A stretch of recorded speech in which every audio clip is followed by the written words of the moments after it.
Right this second. We're literally live right this second. Amazing. So Cool. hi, Eric Wen. Hello. Good to hang out. Good and to see hang out with you in again. person. Yes. So hi, my name's Anthony Resinella. my name's Anthony Resinella. I'm a social and relationship coach, and this is Eric Wen. Who? Well, what would you call yourself? I do personality analysis videos Yeah. on YouTube, and I teach people about their personality type, their personality patterns. Yeah, that type of stuff. Nice.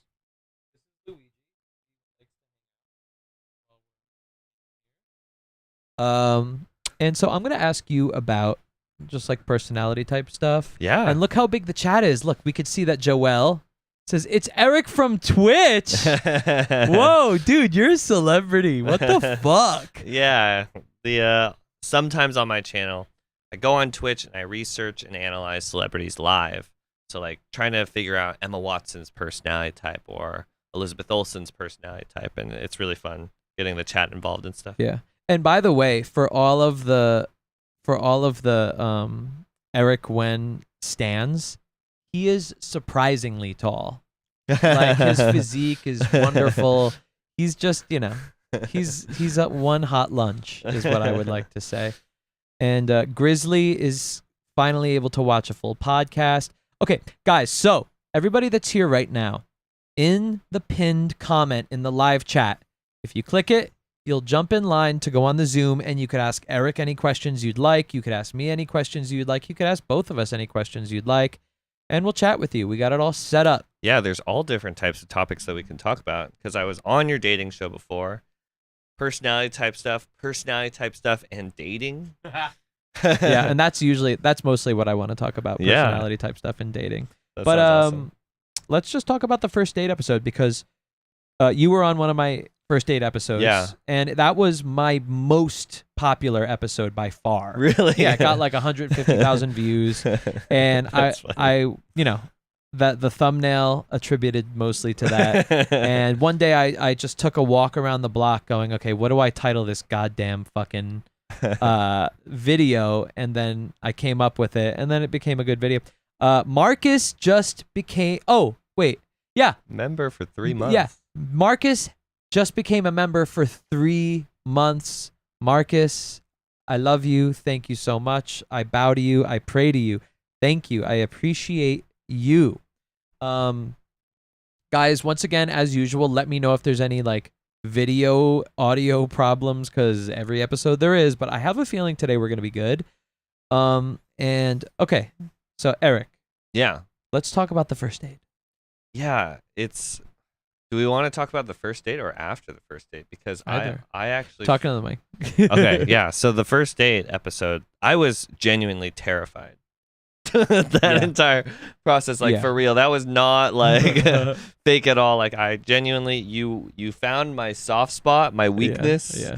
and you were like, you have to do this and Yeah. confront this right now. And Yeah. I was so scared. And actually, something that's not in your video, but is in a behind the scenes video on my channel is we like had a legit. You showed a little bit of us arguing, but we had like Yeah. a legit Yeah. argument, like Yeah. in the car, right before Yeah. the end of that video. Yeah. Like because I was so tense and Yeah. scared. Maybe I should have included that. That might have been juicy. Yeah, no, like that's a side of me that even close friends of mine don't Mm. see. Interesting. Only yeah. like my family recognized that because Yeah. that was me genuinely being Mm. scared and pushed outside Wow, of my comfort yeah. zone. Yeah. And you had fight or flight, and you fought.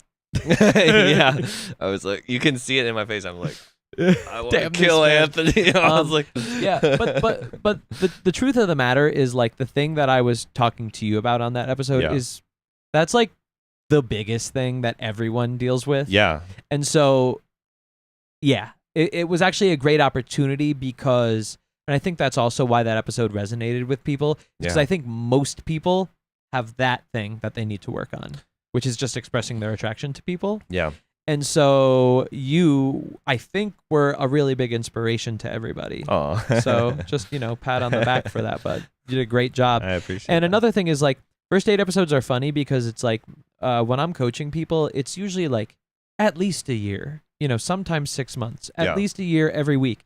And so I have time to really like ease them into things.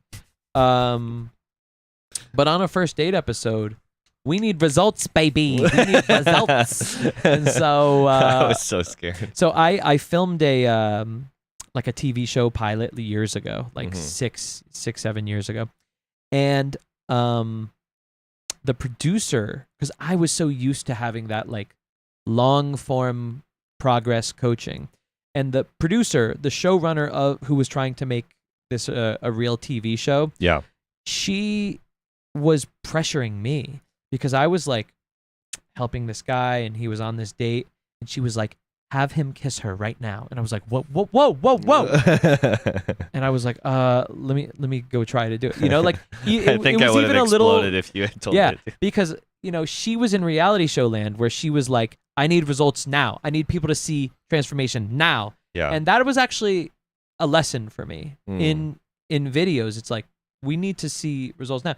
And so that's why first date moves a little bit faster. But regardless, dude, if people are learning from me in person, especially, they're gonna get the shit kicked out of them. Like, Yeah, I'm no. gonna push them to their limits. I'm gonna really test their social skills. But yeah. So let's talk about after. Yeah, so what's crazy is that after that, that next year, especially, like, I learned more from your videos and your course, and just talking with you as well.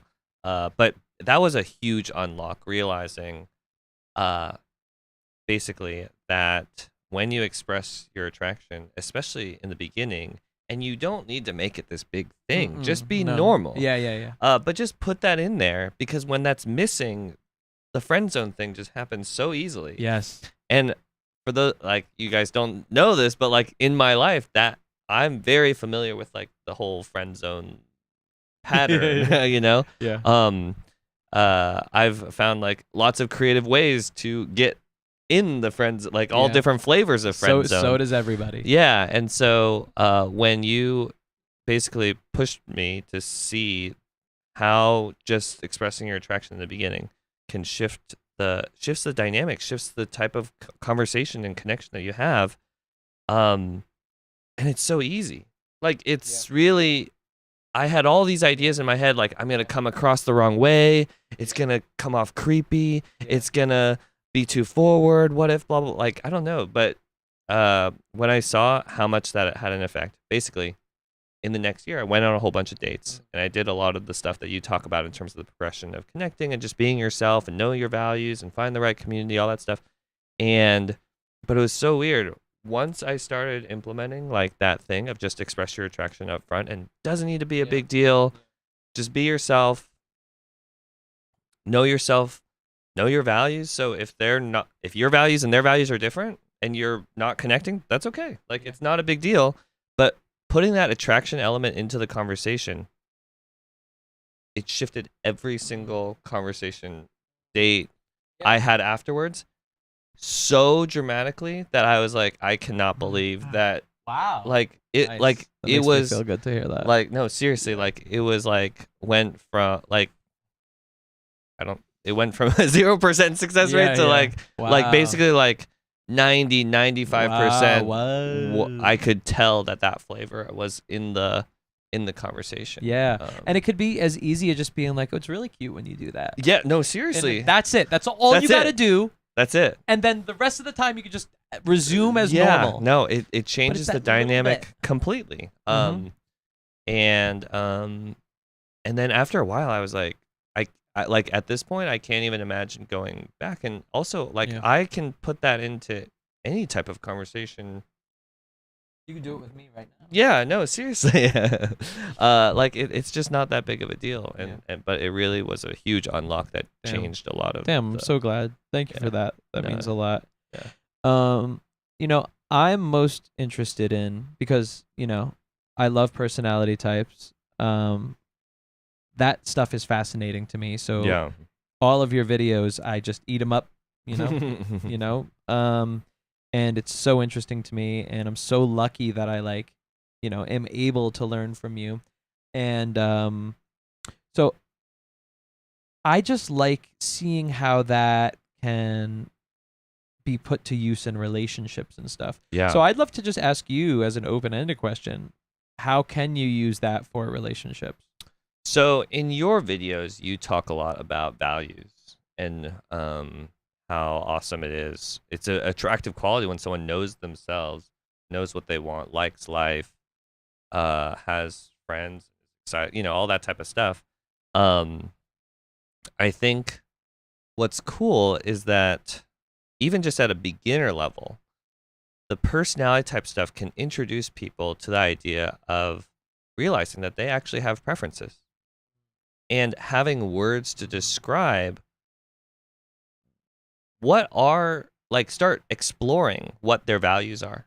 So for instance, like everyone's like, oh, I like cute girl, all the stuff. Like it's all about how they look or how other people think that girl is, whatever, right? But even just take all of that away. Are you a planned out person? Are you a really structured, organized type of person? Or are you someone that likes being super spontaneous and go with the flow? And then knowing that about yourself, are you someone that really likes the dynamic you have when you're with someone that's also spontaneous, also structured and planned out? Or do you like it when you have the opposite of you and you can balance each other out or contrast each other, right? So just having words to describe, okay, I'm a more thinky personality type. Do I like connecting with other people, like in a relationship? Do I like it when there's less emotion in the decision making and we're both thinky? Or does that feel a little cold and not what I'm looking for? Do I want something that's opposite? Just that basic stuff. A lot of people have not even thought about that. All they think about is just, I like them. I don't know why, but I like them. And they're cute and they're fun and they're funny, all that stuff. But in terms of if you're actually going to share life with that person and spend time with that person, having better words to describe what you like about that person and how they make you better, or how you guys synergize, or how you guys are totally opposite. I think that that's a really interesting, like, parallel topic that's really, really fun to explore, that people haven't really thought about. I think another area that we could think about personality types is also in terms of how you socialize and where you meet. And that's really big for what I teach. Yeah. Because I grew up going to bars and clubs and loud parties, and I always wondered why I hated it and everyone else loved it that I knew, and why I felt uncomfortable and unable to communicate. And I kind of had to try to like force my way into those arenas. And I could go to big loud places and socialize, but that's because of like the training, the obsessive training that I've done over years and years of, like, and I enjoy it, but it's not my preference. My preference is to go to a place where conversation is easy and the focus, and preferably a smaller group size. And that's why a big part of what I teach people is to find your community, find your tribe, join a tribe, and don't try to date people that you meet there. Just make friends with people, get into that community, and eventually you are going to connect and find chemistry and start dating people in that community. And that, I found for introverts, is like beats going to like big parties, clubs, bars, with loud music playing, TVs blasting sports, everyone's screaming, I found that beats. It's the best. That's for anything. It's the hack for introverts. for everything. And so like knowing, like, wait a second, I am this. This is what I enjoy. And I didn't even realize, I thought I had to do this, or I thought, because all of my friends were doing it, I just never thought about it. And so to be able to use the personality types and the cognitive functions, if, you guys know about what cognitive functions are, to use that to know more about yourself, I think is such a huge thing. Yes. Yeah. It's huge. It's awesome. Now, what I'm curious is, like, what about, is there is there a way to like say, well, I tend to, and you were talking about this, but like I want to get a little more specific about it, is like I tend to really like, because I have a client right now, and he's like, I really like ESFPs. Yeah. Like I tend to just gravitate towards them. For me, that's the opposite. I actually kind of am not able to find an easy connection with ESFPs all the time. Sometimes I can. But, is that something that people can do? I think that, yes, there are ways to be like use personality types to be able to describe types of dynamics that they like, where there's some natural synergy and that type of stuff. The only caution is actually make sure you know what you're talking about and have actually met people and explored it before you start jumping to those conclusions. If you've met 20 people, and yes, okay, in that sample size of 20 people, all of your best friends are INFPs. That's great, but you can't draw the conclusion from that you only like INFPs. You haven't met enough people. You don't even know what the other personality types are like. And also, there's healthy versions of each personality type. There's unhealthy versions of each personality type. Personality types are also different at different, like age stages, life stages, all that sort of stuff. And so I think if you're keeping open-minded and meeting all these different people and putting yourself out there, yes, of course, after a while, you're going to start noticing, I actually really, really like this type of dynamic. And it sort of localizes around these types of personality types. But wow, okay. But Yeah. Don't jump to those types of conclusions too fast, because actually the more that you learn about personality type stuff, the more you'll learn that actually every single personality type combo has a really, really special way of connecting. And there's so much more capacity to connect between every type of person, every type of personality type than you might think. We need to circle back to this topic though later, because I have a pretty nerdy experiment that I did that I want to tell you about. Yeah. Okay. Yes, please. So, go for it. Oh, just jump right into it? Okay, Yeah. so basically, something I was thinking about 2 months ago was this idea of, just because I haven't dated like hundreds of people doesn't mean that actually at this point in my life, I feel like I actually have a pretty clear idea of some of my preferences or values and like things that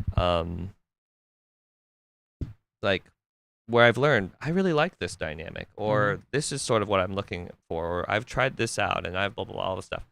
And I started going, well, how did I learn that if I've only dated like a couple people, right?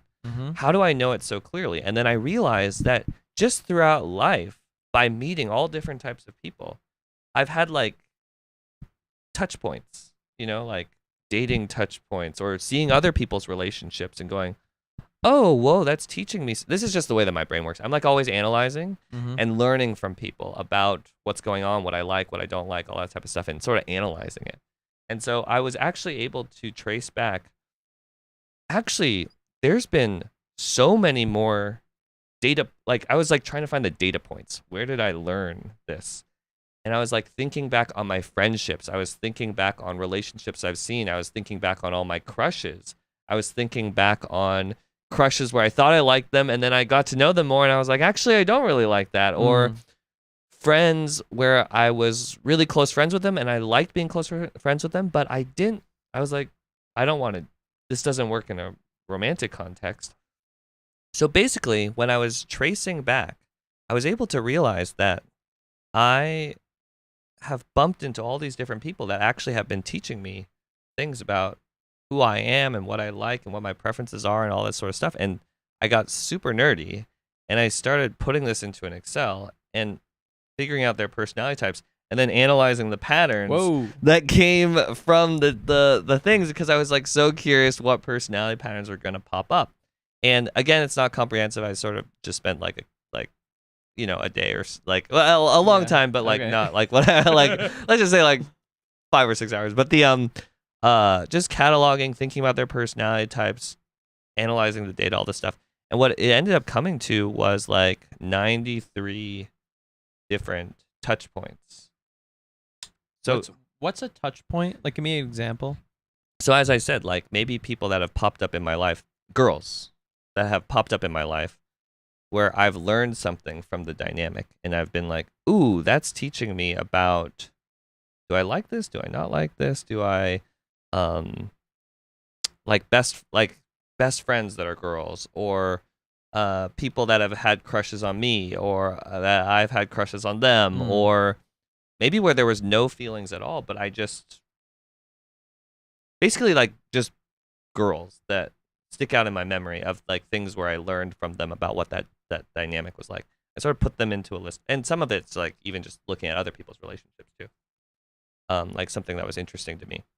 Anyway, so I started like listing it out and then analyzing it, and then also I did a little thing of like how I connected with them. Like some people, it's like in middle school, right? Like even though I had a crush on them, if we're actually going to think about it, the actual connection level between us was like a zero, you know, like very low. Got it. You know, or you know, the type of people where I would be like, I started scoring it basically in terms of like no connection, maybe connection enough where I would have a 30-minute conversation with them, but not more. And then connection where I would hang out with them for a day, but not like want to hang out with them every single day for an entire week. Okay. Connection where I could just talk with them forever. Connection. Anyways, this is, I don't know if this is Let's get to the results. Anyway, sorry. So basically, I was analyzing it, and it was really interesting seeing basically that, yeah, how many people there were. One was interesting to me. So there were like 90 different people that stood out to me. Even though I have only dated like a couple people, actually there were all these different touch points and friendships and things that I had learned from.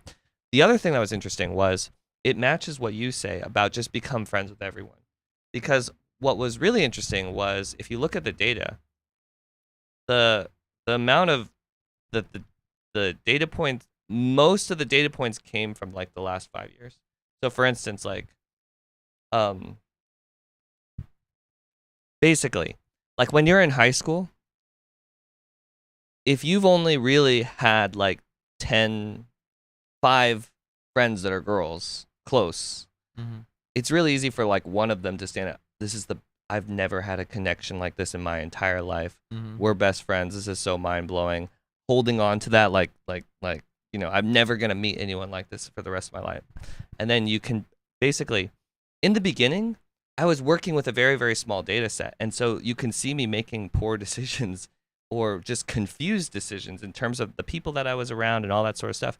But you can see as I got more out there, meeting more people, meeting all different types of people, learning like how I am with all different types of people, suddenly I was able to get a lot more accurate with and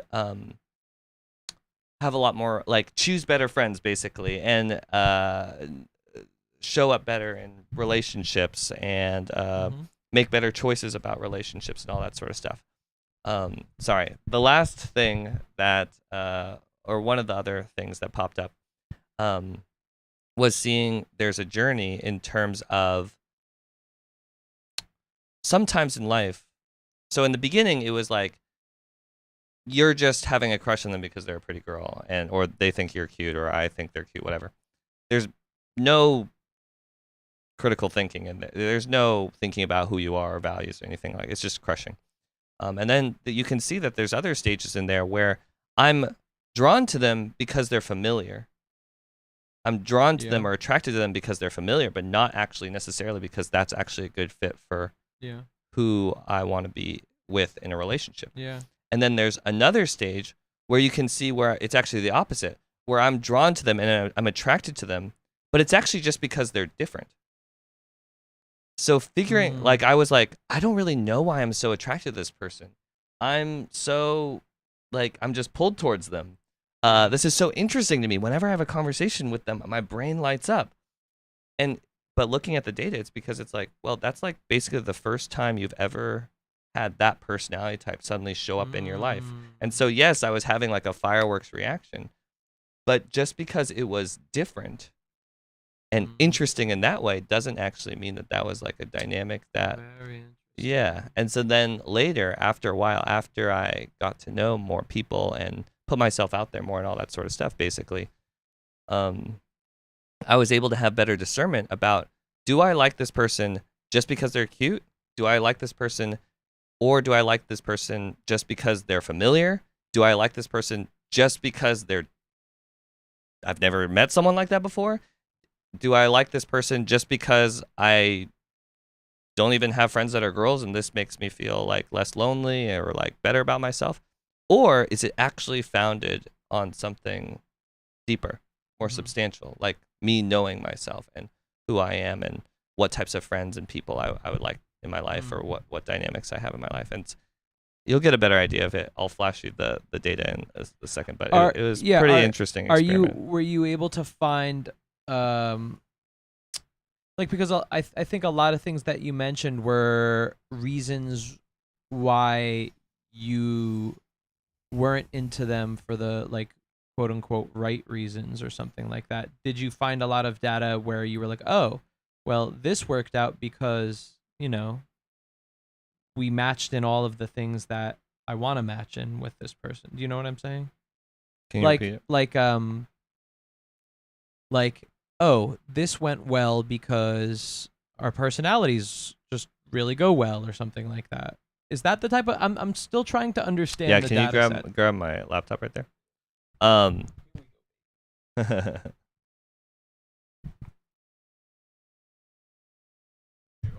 fuck. Yeah, I'm interested. Just a sleepy little boy. Look, Katie Michelle says, I came back for Eric. As you can see, there's a spreadsheet with all the data. Yeah. Colors, and here, there's like proper Graphs. graph. Can I see this? Yeah. Turn this around for me. So then, oh, sorry, you can't hear me. Holy cow. So you can see over time all these different patterns, and Whoa. so this is what the one I was talking to you about. So Yeah. here, let me just show you like Over the a general years. idea of what I was trying to talk about. Yeah. You could bring it up close to the camera if you want. And then we're gonna have to. Okay, so here avert in our this, faces. so here in this thing, you see that graph where it's like just going upward dramatically in to the right. Basically, here, can you hold this for me? Mm-hmm. Basically, at this part, you can see out of the 90 data points, in the beginning, this is like years on the bottom. I hadn't really met that many people in the beginning. Right? You see, all the people Yes. that I met, all those data points actually happened much later, like when I went to college or when I actually got out into the, world and, Yeah. salsa dancing or something like Yeah. that, and or like interacting with more people. Before, when you're in middle school, you've met like 3 girls that you like in your entire Yes. life. Yeah. So that's what that little Yeah. thing is over there. But then in college, you meet all these different types of people. Every single year, you're meeting like 20 different people that you connect with. And so you're gonna get much more accurate in terms of figuring out who you are, what you actually like, and Yeah, so what I'm what's basically meaningful asking to you is, like, about- what did you later learn? This is what I really wanted to ask. What did you later on learn what you actually like? well, I don't know if I want to spoil that, but that's the sort of like personal information. But it was interesting seeing like a progression in terms of like some of the relationships that I chose in college or slightly after college. They were people that really stood out to me, and I really just felt like attracted to them and drawn to them. But it actually was because they were so different from people I had met before. Yeah. Not necessarily because I actually that was actually a good combination for who I was, Damn. And then later I could make a little better choices about Yeah. I mean, these I think things after seeing more of the colors, I think that point kind of works in so many scopes, which is just like plain experience in life.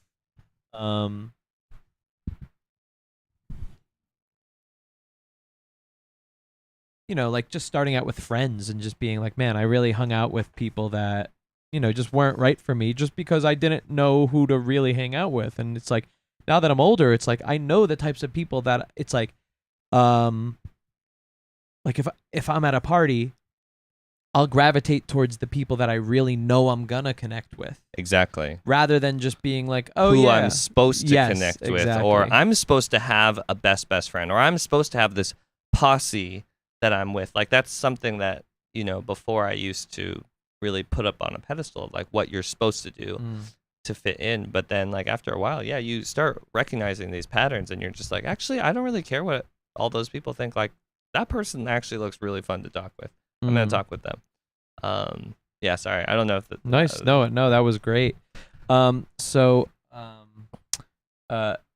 asked, do they have the same shirt on but in different colors? it's actually a different Collar? shirt type. But yeah, no, it's just What's your pretty brand? What's your brand? It's from Uniqlo. Because I like it. That's from Uniqlo? Yeah. Ooh, that's like a sturdy, like that's a It's good. substantial Yeah, quality. I like the material. Yeah. Yeah, I don't know what this is. I think, But I don't know. Doesn't matter. so what other personality type? Sorry, that was a bit of a nerdy deep dive. No, it was good. But yeah, what other personality type questions do you think pop up to mind? okay. Well, And one in thing the I chat, just, like the if you one guys thing have anything. yeah, and if anybody wants to jump in on the Zoom, I think Marcus is in the Zoom, so we'll bring her in a little bit.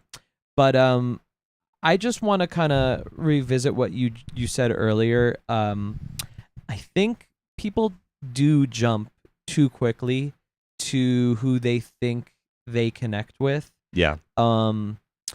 And I see that in the zodiac sign world, where like people are like, oh, I definitely hate Aries, and but I love Scorpios. Scorpios are perfect for me. Geminis, no, like, and I don't want people to do that with personality types because, like you said, they're so like, one time somebody, before I even learned about this stuff, one of my friends was like, you do know that there's only 16 personality types in the world, and there's really only 16 personalities.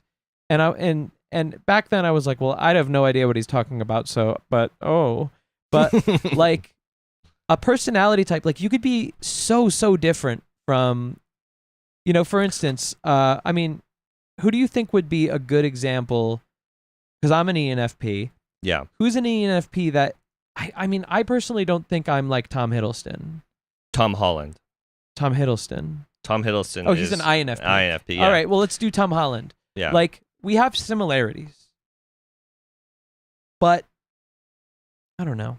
Can you, so are there any... the way that I look at it is it's sort of like an instrument. Okay. So there's 4 strings in a guitar. Ooh. It can be the same 4 strings with every single guitar. Mm-hmm. But the way that you play it is obviously going to be completely different. Oh, and so, shit. for instance, with you have the wiring of an ENFP. Yeah. But if you line up 100 ENFPs in a room, they're all going to look different because of their different careers, values, backgrounds, upbringing, culture, age, all this sort of stuff. Because they're just playing. There are patterns. It's the same strings. Yeah. Yeah. But the way that everyone's playing it is completely different. Oh, I like that. That's good. You could play flamenco. Or you could play rock. You could play folk. So really, the personality type stuff is not a limitation. It's not saying because you're an introvert you can't become a famous actress or like a whatever, like a super extrovert, a stand-up comedian. You can do whatever you want. Yeah. It's just, and then there's some introverts that are a little more extroverted. There's some extroverts that are a little more introverted. Like, for instance, and we're just fucking around right now, just talking personality types. But like, didn't you say to me that like you think Jeff Wittick is like an ISTP? Yes. Okay. And did you do a video on him? Yes. Okay, so that's how I know it. But if I looked at him, I would be like, oh, he's an extrovert. Mm-hmm. But he's not an extrovert. I don't think so, no. And, who knows? That could be his, like, internet persona or whatever. Or that could be, a big part of who he is. But, like, it's also not always just how you act. It's like, oh, this person is like pretty talkative. That means they're an extrovert. Mm-mm. That's not how it's always going to work, right? So yeah, actually, that's a really cool topic. So introvert and extrovert, a lot of people have this idea that it's about how many friends you have, how social you are, even stuff about your social battery. It actually is not related to your social life at all. What it really is is there something about your wiring that sort of has a natural pull inward or a natural pull outward? And it actually doesn't necessarily need to involve people at all. So for instance, you get like an ENTJ personality type. Their strength is managing problems, basically, like getting out there and tackling problems and going, this is the most effective way to solve problems. Well, when you're an ENTJ personality type, in order to solve problems, you have to get out there in the world. You have to be out there, like interacting with the systems and problems and people in the world in order to have that strength. You can't have the strength of managing things if you're not ever getting out there to interact with things to manage. Basically, so ENTJ personality types, they have a natural pull outward to interact with the outside world and get things done. But if you look at their personal life, they could feel like they actually don't like interacting with people. They could feel like they don't have that many friends. They could feel like they, all that sort of stuff. Sorry. Another better example is like for you, an ENFP, for you, your pull outward is in like ideas. When you have an idea, you like making connections and exploring connections and expanding connections because of your strongest personality superpower, extroverted intuition. That makes you have this natural pull outward to gather things so that you can make connections and all that sort of stuff. That is where your pull outward is. But just because of that doesn't mean that it, like, that's how you're pulled outward. But as a person, you could probably be totally happy not interacting with people for days. Like, the extroverting is actually happening in your head. It's not That's necessarily right. with people. That's right. And so, yeah, with introverts, there's sort of a natural pull inward, and with extroverts, there's a more natural pull outward. But that outward or inward pull doesn't actually have to do with people. Sometimes it interacts with people. Yeah. It involves people, but a lot of times it doesn't have to have anything to do with people. Let's jump into the Zoom. Let's bring Marcus in. All right, cool. I'm actually going to put him on this top pillow. I just want to see if he likes it. Oh. Right here. How it feels here. Up here. Oh. All right.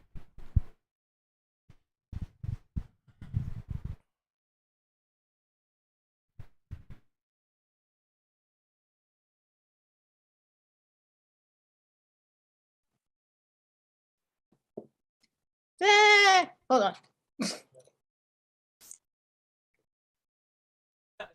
Hello? Can you hear me?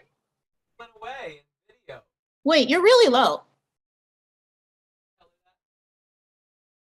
Yeah, super low. Can you turn your video back on?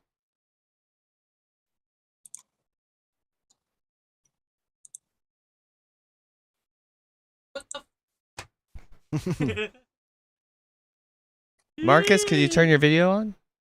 Yeah, there you go. Virtual background. Cool. Nice to meet you. There you are. Nice to meet you. So, Okay, what's up? I have. Okay, so this is interesting because I literally was talking to my counselor about this the other day. Like, I never know what personality type. I was saying in the chat, like every time I take one of those tests, I get something wildly different. Like, Yeah. What did you say you thought I was, Anthony? I think she might be either my type or an INFP. Either ENFP or INFP. Yeah. Interesting. Yeah. So, Go ahead. but like not knowing types, but that goes with my question. Like I never know. But we were talking with my counselor about like with my interactions with people, I get really extreme interactions because I show up as myself. There's a point to this. I show up as myself with every interaction. That is, I'm very, what you see is what you get. And I get very extreme reactions. Like, so if people like me, they really like me, but most other people like would be repelled or just like it's too much or for whatever reason. Yeah, like a And- polarizing personality. Thank you. That's what it is. Yeah, irreverent, like just saying like I'm me, I don't care, what you guys think of it. Like you basically are what most people are trying to access, Oh, you're sweet. You're always flirting with me. I love it.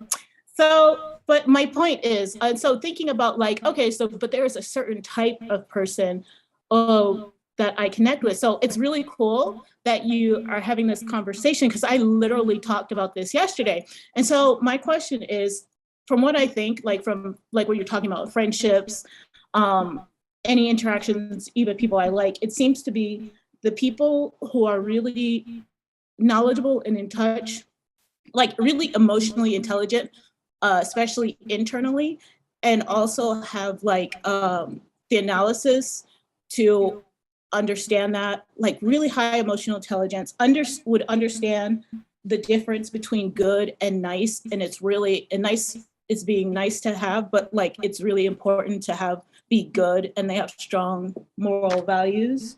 And yeah, really in touch emotionally into high emotional intelligence. And so I don't know what personality type is that. And so I was thinking, like, since that would be rare, I think most people are drawn to people like that. And so my issue is not like so much, okay, join clubs or whatever, and like go out and do like the only people I really connect with and connect with me are rare anyway. So if you're even with like what I was talking about or like specific personality types, and it's like someone super type, super rare, and it's not easy to go say, okay, I'll go to these different clubs or what I'm into, like how else are you supposed to like look for something that's super rare? Are you understand what she's saying? Can you move a teensy bit to the right? Yeah, stay there. Can you move up a little bit? I was joking, but yeah, that actually works. Okay. So can I try to paraphrase what you said, the question that you asked? Please. What I think she's basically saying is kind of what I talk about a lot, but in a more hyper specific level where it's like, I have this personality type. It's quite polarizing. How am I supposed to find people that fit my personality and that I like back? Yeah, where can I find my people? Because it already seems really specific that I'm like this, and it already seems it's very, very, on top of that, it's very, very specific the types of people I'm drawn to and like. So the chances of those two things running into each other a lot, you're saying, feels really... Is that what you said? Yes. Hard to find, basically. Yay. Okay, now to answer your question. Sorry, I was confusing. Well, I'd like just to have Eric take a crack at it. I think something that Anthony actually reminded me of. I knew, and I have experienced this in my life, but it's always cool how he reminds me. But like, there's a community, and there's community filled with all different types of people, and there's friends all over the place. Basically, it's good to check yourself to make sure it's not.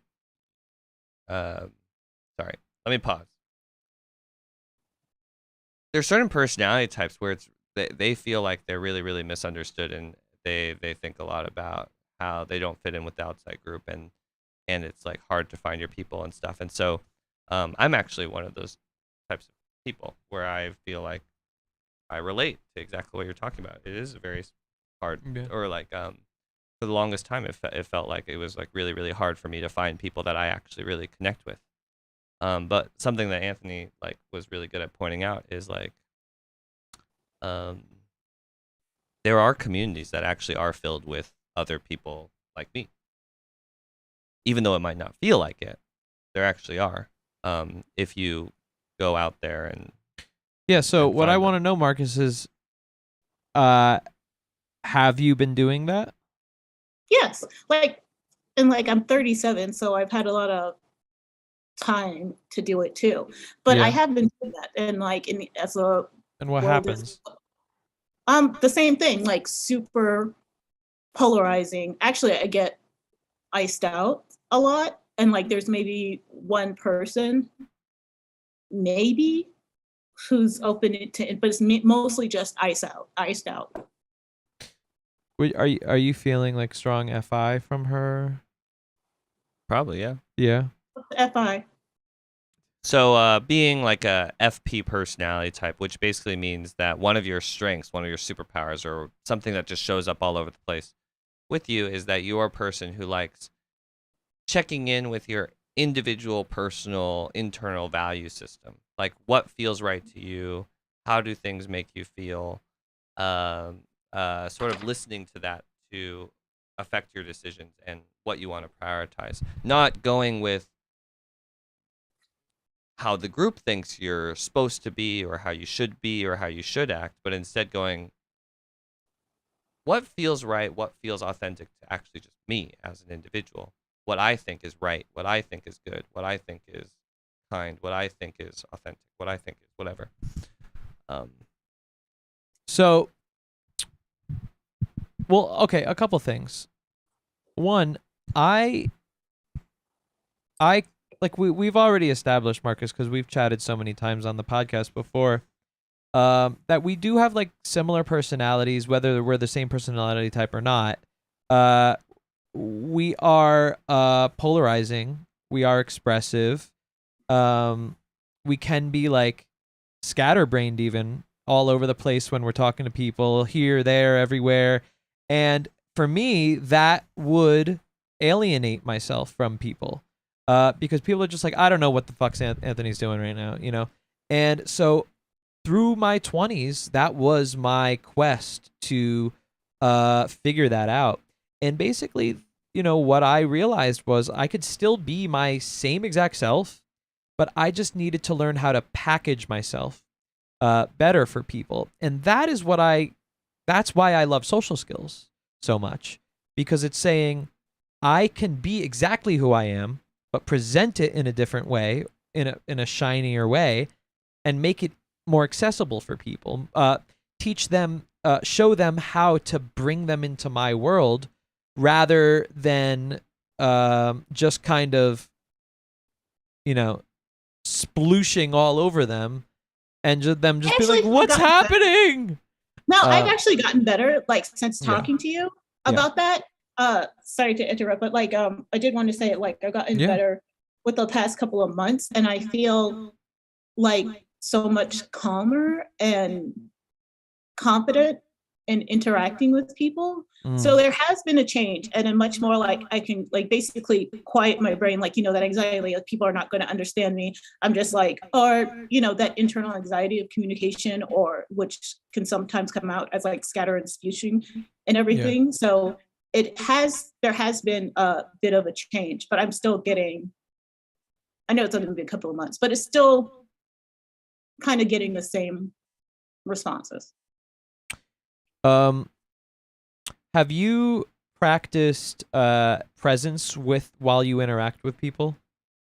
Yes. How does that work for you?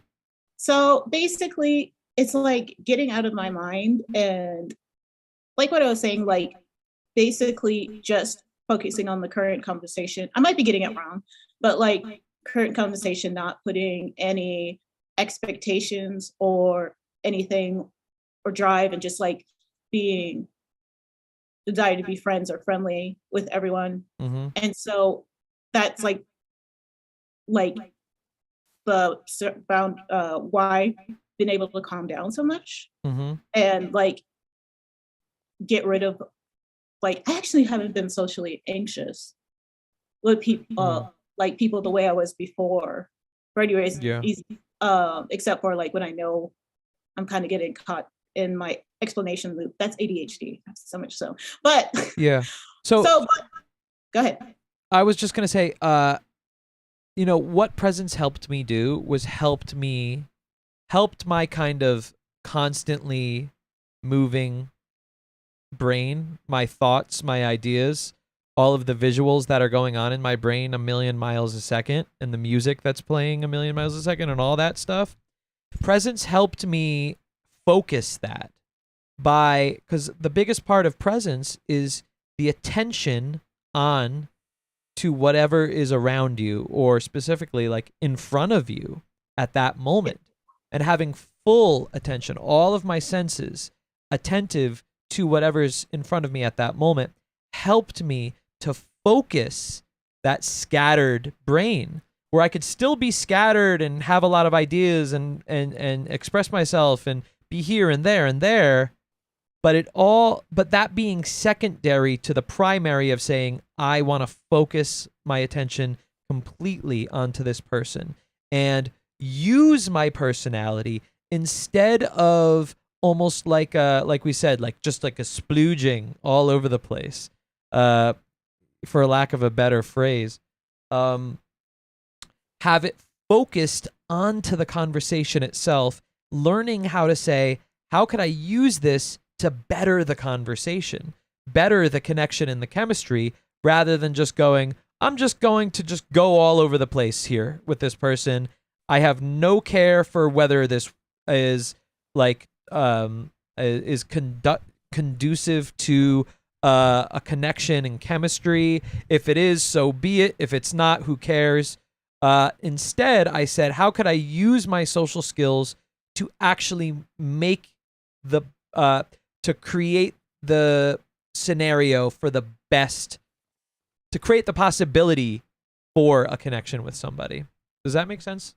Yes, and I think I've gotten a lot better at that. Like I even told you, like someone said, like who's known me for a bit in networking is like in the first like 5 minutes, and I've known them for like years for networking, and the first 5 minutes talking to them, like you like are immediately, it's immediate obviously how much more confident and present you are with speaking. And like, and I even asked you if you saw that, and you said yes. So like I am doing that, and it is coming across, but I guess it just takes time. Like even like this conversation, I feel a lot more present and like less good.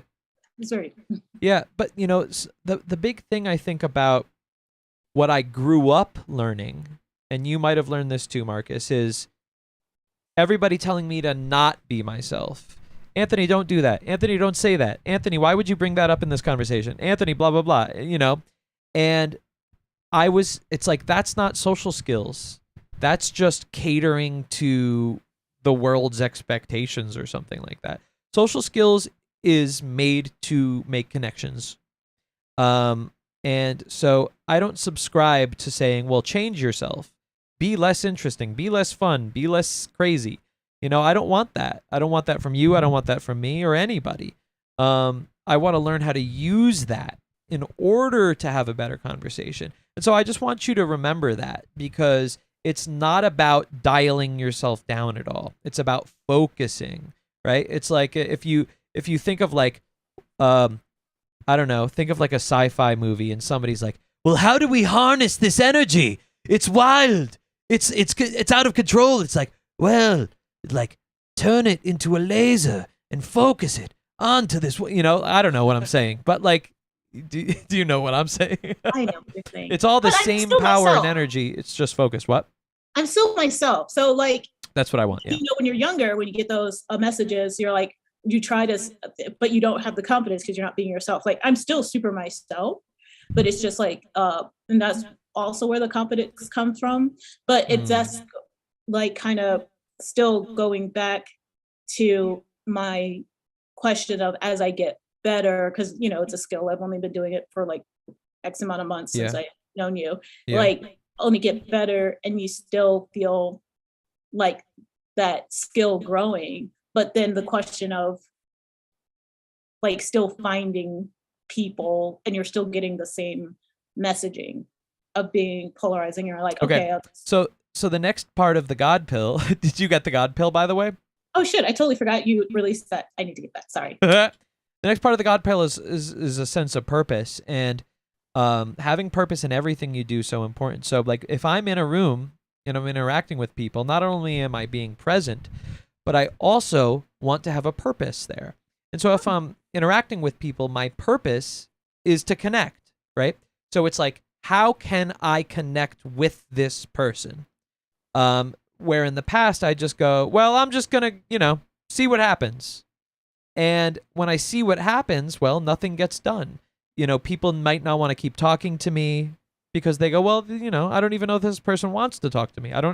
But when I have a sense of purpose, a sense of focus when I talk to strangers, the conversation gets a lot more, they are a lot more focused on me because my purpose is saying, do we connect? How can I see if we connect? So as you're seeing, like, my priorities are shifting. My priorities are going, well, the priority is the conversation and the connection. So how can I get good at that? And that's why I released the God Pill. That's why I released the conversation course, because it's like for people like you and me, where it's like, well, I want to take what I have and be able to be the best communicator in these rooms. And so Marcus, like, the first thing I want to tell you is, like, I want you to start focusing on saying, okay, I'm going to go into an event. I'm going to go to a party. I'm going to go to somewhere. And I want my number one focus is seeing if I could find somebody I could actually connect with rather than just going, I'm just going to go talk to people. Does that make sense? Yes. Oh, I'm writing notes. I'm not. Nice. Oh, and so I'm totally sorry. I saw, like, you're like, oh, I'm working on God Pill. God Pill is like released tomorrow. And then I'm like, oh, I'm sure to get that. And then ADHD brain ran away. So I am sorry. So I'll get it tonight. Thank you. Of course. Hold on 1 second. I'm just going to do something really quick.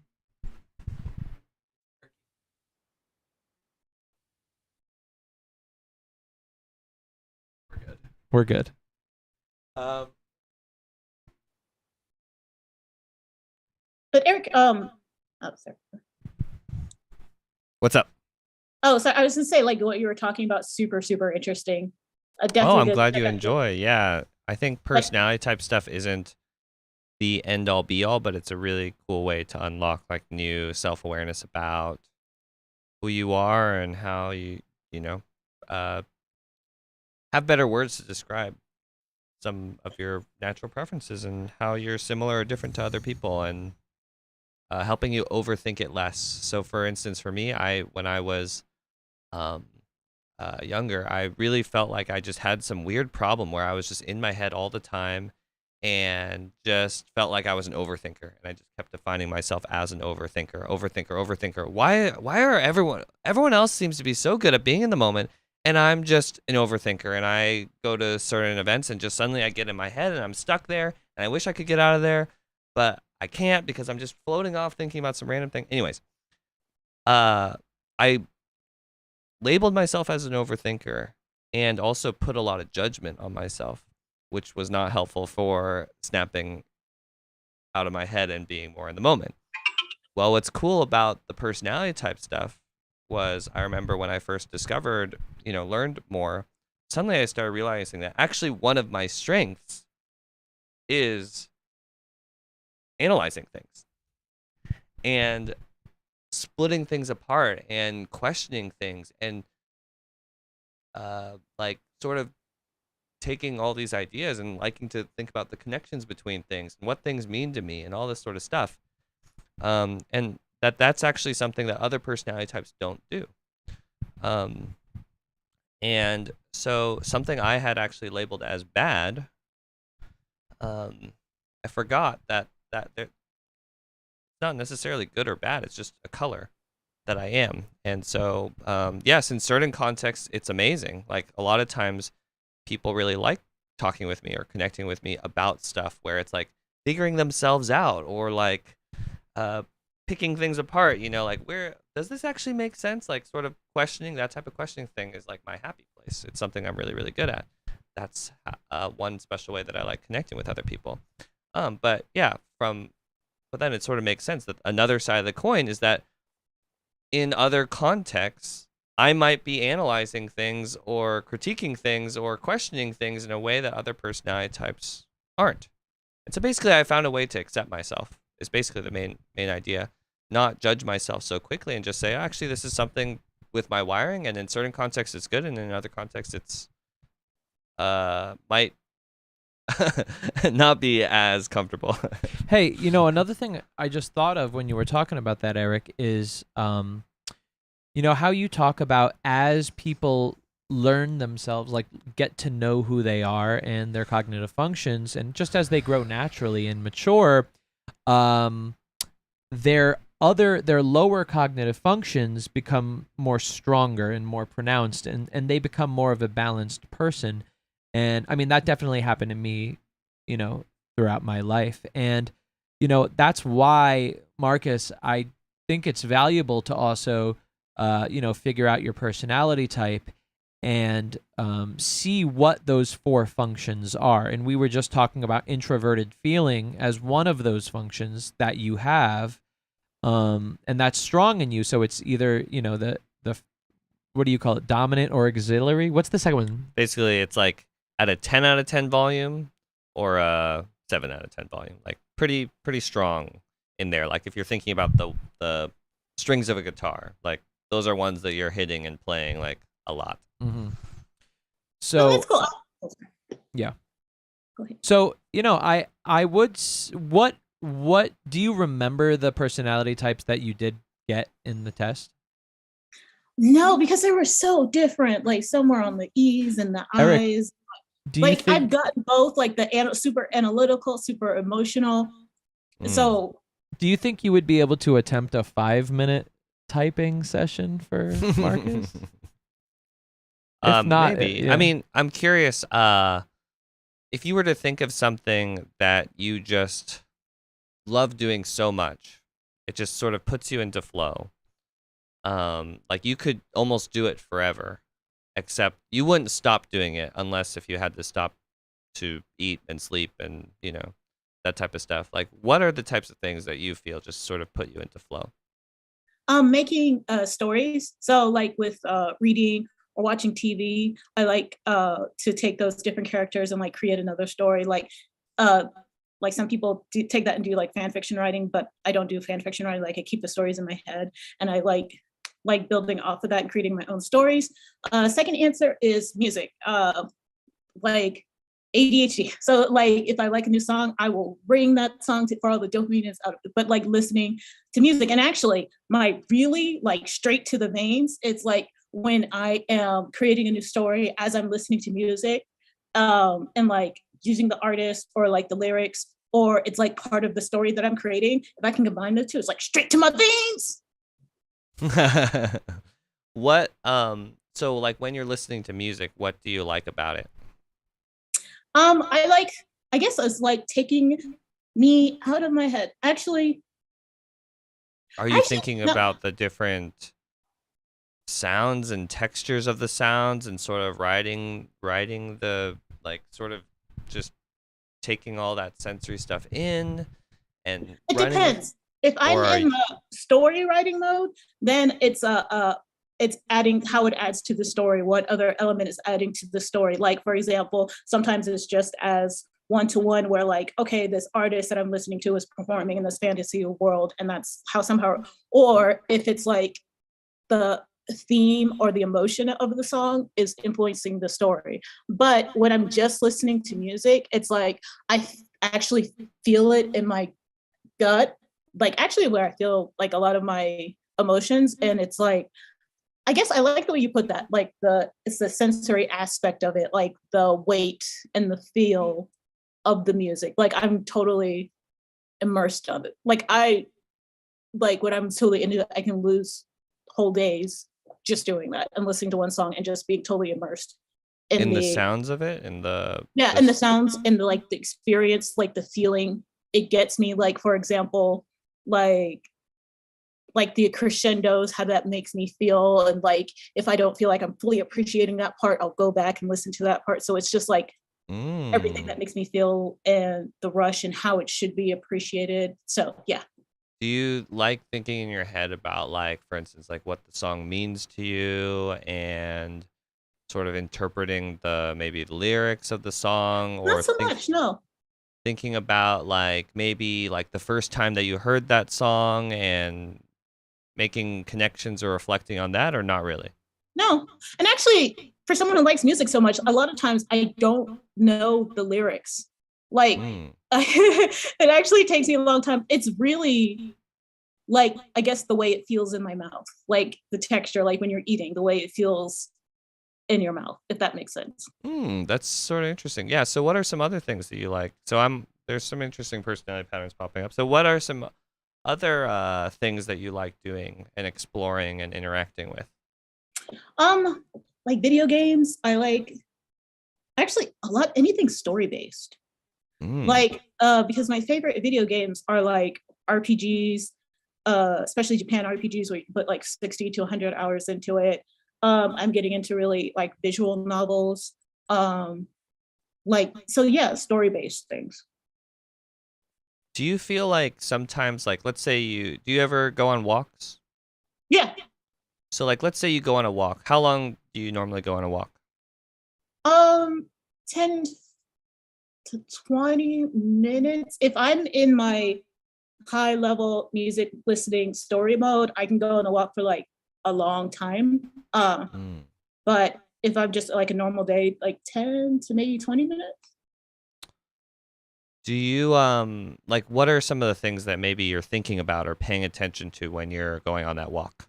I actually don't pay attention to I'm trying to force myself to pay attention to like nature and stuff, especially since we're getting into fall, but I'm always in my head like thinking of like either listening to the music and appreciating the music or thinking of my story. I cannot like, and I live in a beautiful area. I'm like, I have to pay attention to like the different houses and I just can't. I'm in my head. So in your head, would you say that, what is that process like? What are you thinking about? Usually story making. Okay. So like, is it a specific story or is it like a lot of different stories all at the same time? Okay. So usually if I find a new TV show or book or whatever, any new media, that usually, and I usually connect with it, that usually sparks off like one story. And like I connect it to other things, like other things I'm listening to, that's like kind of the focal point and I go off from that. And and that can go for a while. I actually never timed it. But then if I find a new media that I latch onto, which doesn't happen pretty often, like from the old school, like you get one show and like you're obsessed with it.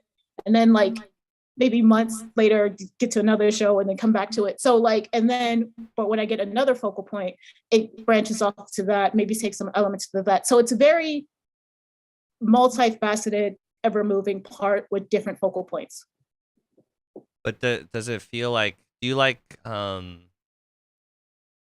you feel like you're good at sort of going inside your head to imagine different worlds? Yeah. That's what I'm doing with the stories. Like I'm creating different worlds. So maybe like sort of going into your head and sort of taking things that you experience and interact with, putting it into your head and almost like growing a little world or reality off of the things that you've seen and experienced? Yes. Do you feel like that's where you sometimes get lost in thought and Yes, and it's a positive thing. Like yeah, it's fun, right? Yeah, I like it. Do you feel like it's like you can live in that world forever in your head? Yeah, and I've actually kind of done that. Like I've always done it. Even like I was worse when I was a kid, but now I'm an adult and I have to think about adult things. But yeah. That's interesting. Like, and is it usually like the same world that you keep building off of and growing in your head? No, it's like different worlds. Like I said, like ever moving, ever changing, but like different focal points. Perspectives? I don't know how much you want to go with this, but yeah, keep going. Maybe perspective, but like different world building. Actually, that's an interesting question. Because it would be different perspectives. Because sometimes but it's of the same world, right? No, it's different worlds. Depending on what the focus is. Right. I'm trying to think of questions that would make things clear. Would you say that you're a more planned out person or more spontaneous? In what way? If you were to... Actually, no, I'm planned out. Planned out? Yeah. Interesting. Okay. In what ways are you planned out? So, like, what are some concrete examples? So, okay, I didn't know that some people do this, but like whenever I go traveling abroad, I have to plan out what we're doing. Like, where are we going? What are some famous places? How to get there? And like to plan out, or I'm afraid that like we're wasting time. And like something really amazing would have to happen for me to deviate from that plan. And like the person I was traveling with, he was just like, I will just go and walk around. And I'm like, you would do that when you're foreign traveling? So like I have to do that. And also every day with work or actually with personal stuff, I have two different to-do lists, like very detailed to-do list for work. Not timed, but just a list of things. And also for my home life, like if I have to clean, detailed list of what I have to clean, even if I don't get I often don't get everything done, but like, it's like, it's so much in my head. Actually, okay, think of it this way, like there's so much in my head and so much thinking around. I feel like I have all these bags and balls in my hand and I get anxious if I can't write it down and plan it down, like it's all gonna drop. Why are you laughing at me? I'm joking. No, I think that's really interesting. Yeah, keep going, keep going. Yeah, so like think of it like someone with all these balls juggling, all these balls keep going, and then it gets to a point where I get anxious. Like even when I plan out things, for example, I have another way where I'm setting up my budget. Like I already have this like detailed, like you need a budget. If you know that one, it's super detailed. It handles all this stuff for you. But like I'm thinking of another way to like manage my money with that. And so the idea was getting too faceted, and I have to make, you know, a list and plan that out and all the different steps and what each step consists of. Yeah, I make lists for everything. That's pretty interesting. Do you feel like you spend a lot of time like trying to manage chaos and Yes. avoid things going out of control? Yes. Like, tell me like why, like how, like what does that look like or feel like? Well, just like I said, like I always feel like I'm going to forget something or like one ball is going to drop. I've gotten less anxious about that as I've gotten older because, you know, when you get older, you get the experience like, okay, if something goes wrong, I have the know how to handle it. So I've calmed down as I've gotten older. But like at my worst, like for example, when I was graduating high school and you got this thing from about college and it's like, oh, each college credit, you're supposed to like study 2 hours for it. I literally started planning out my hypothetical college day with all the courses I wanted to say. And I literally started crying because I'm like, there's not enough time to do all that, like before I even got to class. And like that, like I calmed down and stuff. But that idea of just like, I have to maximize my resources, or I have to see what I'm going to need to do, or else I'm going to forget something. And I have to break that down into all of its different parts. Even if I don't do it, like I feel fine if like I don't do it or don't get to it, but I have to plan it out. That's super interesting. Do you feel like do you feel like you have trouble sometimes being in the moment? I've gotten better. Okay. I've gotten better. And like, for example, concrete example, traveling internationally, like I tried to force myself to enjoy the moment, enjoy this, but then I'm so anxious about like maximizing the moment or like doing the list. I know I'm not enjoying the moment. And so I actually kind of accepted it and like, okay, I'm only really going to enjoy this when I'm looking back on it. But I definitely have trouble enjoying the moment. I've gotten better. Do you feel like you are thinking back on your past experiences a lot? Not so much no more, not as much more now, but I do Do you that. feel like do you feel like you're pretty good at reading between the lines and That's all I do. guessing ahead, liking to sort of speculate about where things are going and Yeah. Like let's say analytically. that you're talking with someone or like let's say you're eating and you're like looking at other people eating. Do you feel like you sometimes imagine in your head like what they're talking about or what they're thinking about? Oh yeah. Like pretty easily for fun? Yes. And like doing those connections, like especially with interpersonal, like with people, I've been told I'm like really good at and really perceptive with seeing that, and also analytically. So with EQ and IQ stuff, that's all I do is think between the lines. That's the only place I can think really well. Otherwise, I get bored. Yeah, that's pretty interesting. Yeah. I mean, there's so many different things that I could ask or explore. Are we going in any direction? Yeah. Sorry, I'm taking so much of your time.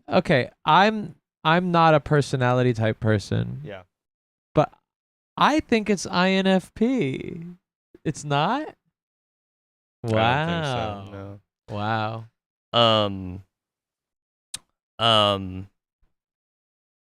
Do you like thinking a lot about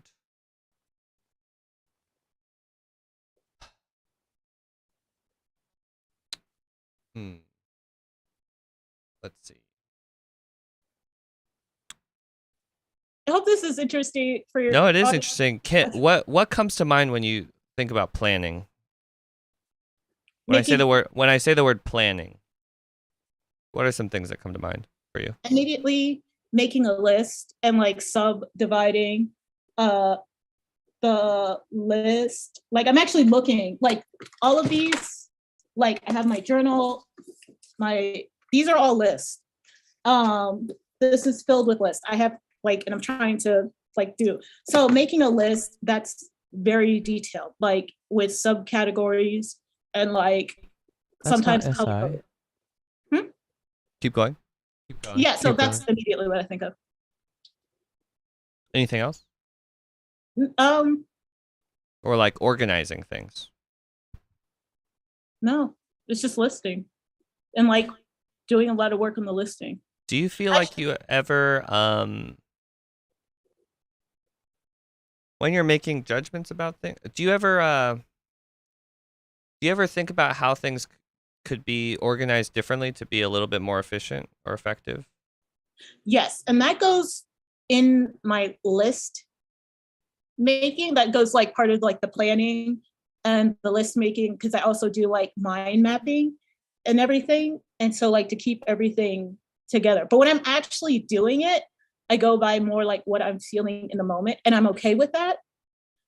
It's just like I was saying, as long I feel like I can catch everything if I have a list or the planning or the detailed planning, but the actual doing, it's more like, okay, what I'm feeling in the moment, more fluid, and I'm okay with that.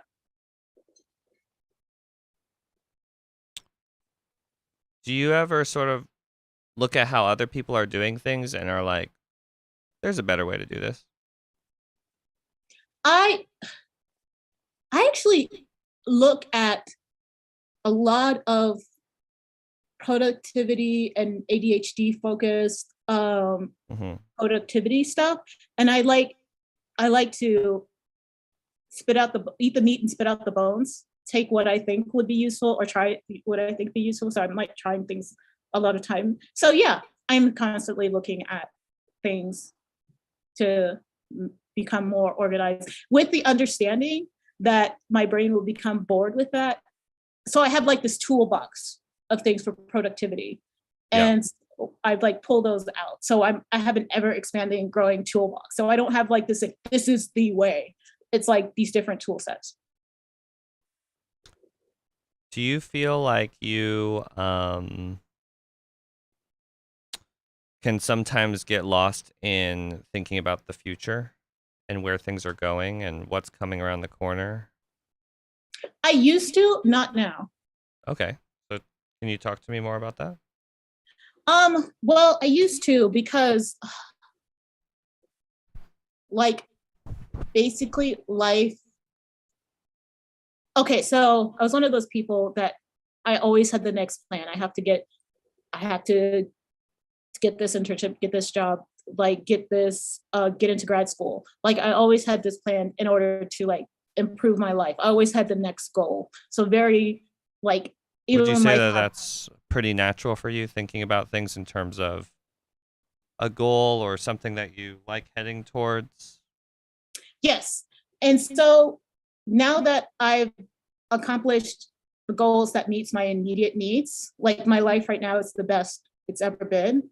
And so I'm like trying to enjoy that now. But even now I'm thinking of oh, maybe I can just stay in this position, forever. I make enough money, I did some good things. But then even a part of my mind is now thinking, okay, what exactly do I want? Not like from outside, like I don't care about titles. I don't care about making X amount of money. As long as I make enough money to do what I want and need, I'm fine. But like thinking internally, what do I want? And like, oh, I want to move back overseas. Okay, how do I do that in my career? So now there's less pressure, but I'm still thinking about next steps. What are you thinking now? Interesting. I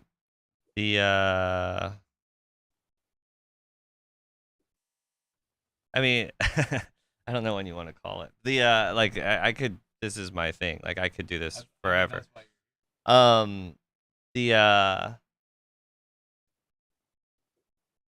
But can you see why I get like different answers every time I take it? Yes, definitely. And actually one of the videos that I'm making on my Patreon on the behind the scenes is actually there's certain personality types in particular that tend to mistype a lot or confuse themselves about their personality type a lot in particular. And it's because of their wiring that they tend to, out of all the 16 personality types, they tend to have an extra hard time figuring out their personality type and seeing their own personality patterns. And so, yeah, with this is your personality type is a little tricky to figure out. I have some ideas.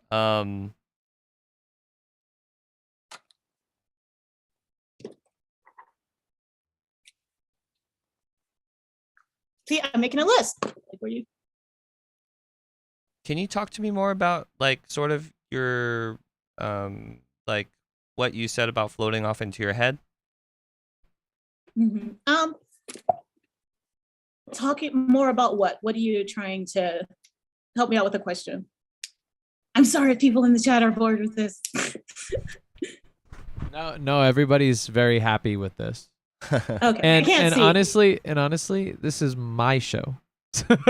And I like this shit. So this is what we're doing. Well, excuse me. I like already apologized to you and then like apologized to the chat.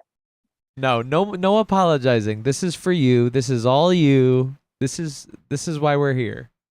Okay. Are you someone that doesn't like trusting things unless you really know the facts of it, the details of it, make it very concrete? Yes. Or are you pretty good at sort of just imagining ahead and guessing ahead, even if it's not very concrete, even if it's not very spelled out? In relation to what? So like goals, maybe. Okay, so goals, yes. But once again, with age, I realized. Or like, for instance, like let's say you learn about something. This is tricky. Do you feel like you're someone that would you consider yourself a pretty concrete person that likes only paying attention to things that are concrete, detailed, spelled out, just give me the facts, that type of person? Or are you pretty more thinking a little bit more abstract, liking to think about patterns, connecting the dots, maybe like floating off into your head and going, like, where do I see this going? And what's actually going on underneath the surface? Or where do I see this relationship going? Or where do I, like, sort of those types of things that are a lot more speculative? Do you feel like you have a lot of fun thinking about those types of patterns? Or are you someone that likes just not speculating a lot, not paying attention to a bunch of things that you can't really know or verify, and instead liking to just, pay attention to things that are a lot more concrete? Speculative, I think.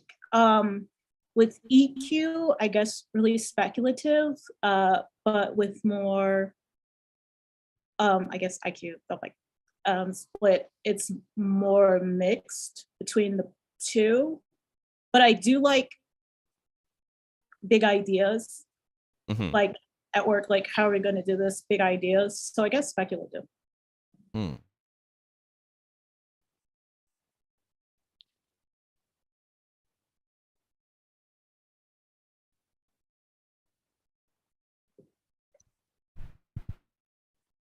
Do Okay. you feel like you have a pretty clear? Let me know if it is. Yeah. I want. Do you feel like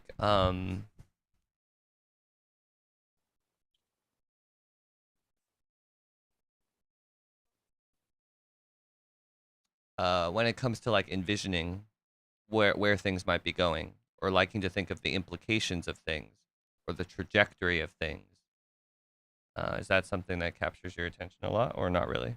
Yes, absolutely. Can you give me some examples? I keep thinking, okay, even from, okay, going straight full force with my stories and everything, even if I take something that's more basis, like smaller story that's based in, like I have the big stories and then I have like the smaller stories that's like based in like maybe one interaction. And so that is usually going off the speculative, more grounded, what I know, like social sciences and history, and like going for all these like deep thinking podcasts and YouTube channels. But it's like super speculative and going off into implications. And that is also true with like interpersonal interactions. And also with, for example, with my work, if I'm giving this really big nebulous idea, like how do we start offering this product? I'm like, that's very nebulous, no like A to B or anything, very nebulous idea. I'm very good at connecting the dots and how we get there and what's needed. And sometimes I like go do too much and like kind of You can. make it Would you bigger say than, you're pretty good at going like, okay, I'm looking at all this stuff, and I feel like I have this idea about where this is going, yes. and I want to plan for that. Or almost going like, how can you guys not see that this is where things are headed? Yes. Let's plan ahead. Or like, let's be more prepared, or like, let's think this through so that we can be ready for that if that Oh, happens. you're asking for concrete examples. So at work, Well, I'm would you say that that's something that you do pretty naturally? yes. Hmm. Like for example, concrete example for like at work, one of the things I've told is that I I'm constantly leaning in, like I'm thinking of the next step. So someone asks me to do something, I'm thinking of it in as part of a bigger picture, what is needed. So I'm not only doing what they asked me to do, I'm doing next step, next step, next step. Yep. And then like when someone commented on it to me, I was like, don't everyone do that? And you're like, no, that's very rare. Do you So feel like sometimes people call you out because you're already planning ahead and doing stuff and thinking and acting on stuff because you already see it's going in this direction, but you accidentally forgot to explain to everyone else that that's what you were doing? yes. And like basically you see where things are headed and you start acting on it and start doing this stuff, but can sometimes forget that other people aren't seeing the patterns that you're seeing. Yes. Yeah, I actually think that again, like this is something that I can pull apart endlessly, but I actually Yeah. think that she might be an INTJ personality type. INTJ.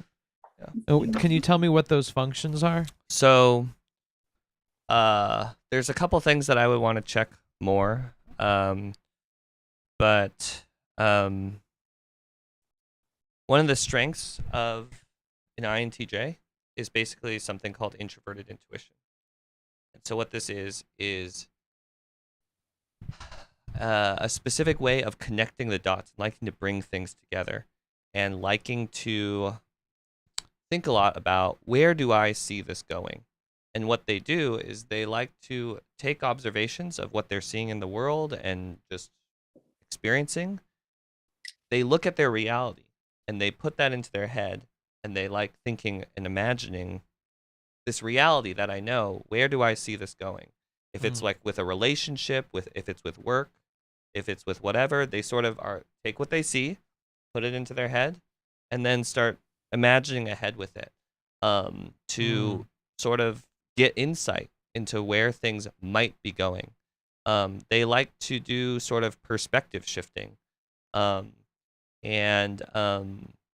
liking to basically, it's like they go into their head and they like connecting the dots and seeing what Mhm. patterns pop up, going like, Yeah. where do I see this going? Yeah. What do I think is actually going on underneath the surface? They like thinking about the patterns that are underneath what's going on, and they almost can't stop themselves from guessing ahead and imagining ahead all the time. Mm. That sounds super Wow. accurate. And I don't do that. No, you I don't even. No. I can't even understand what that would feel like. Yeah, exactly. So that's one of the strengths that popped up, and then the other strength of an INTJ personality type is that they're really, really good at something called extroverted thinking. And if you search that online or whatever, the symbol for it is called TE. And what that basically means is that you're someone that really likes thinking about the effectiveness of things. What will get the job done? What will get results? That's something that you use to make your decisions, to decide what's good and bad. Is this useful? Is this not useful? It's a personality type that really, really likes being able to systematize things, think about the process of things, creating an action plan for things, very goal-oriented, results-oriented, going like, yeah, what are all the moving pieces and parts here? What are the resources that can be used and leveraged? And then how can we put that into a certain order to be able to get results with this? And so one thing that an INTJ is really, really good at is being able to combine those two personality superpowers, going like, I can sort of see things going in this direction. And so how can I make an action plan to plan ahead and get ahead of that or prepare for that?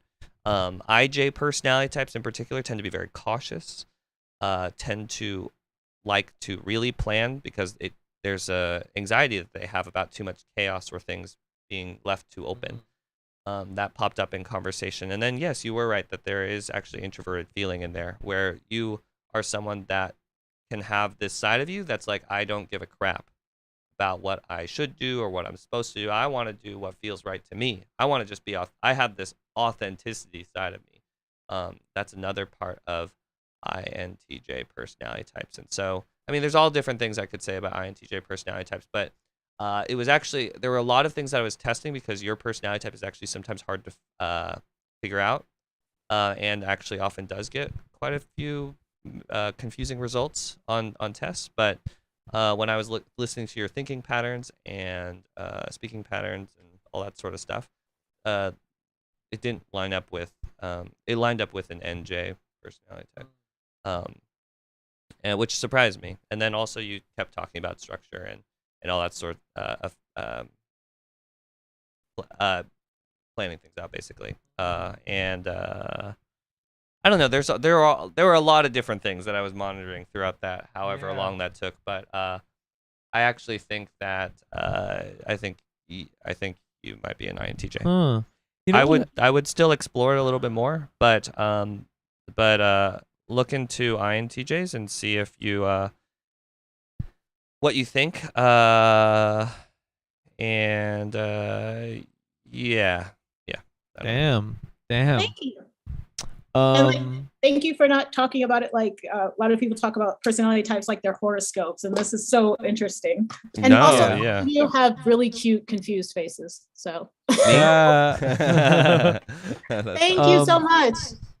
Sure. Yeah. And I would just love to hear, Marcus, like what you learn about yourself. If this, Eric So- Eric likes to take a long time to really be super like make sure that this is right, but like in 10 minutes, I mean, you can get a good idea.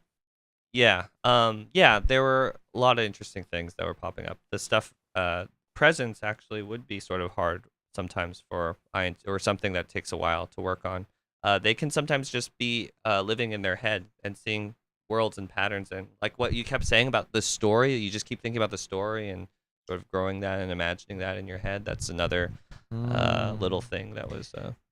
But remember the last time you were on the podcast and you were on Zoom? Yeah. And there was that one person, that one woman who was very introverted feeler, and she said she wasn't yet able to figure out her personality type, and she's on your Discord.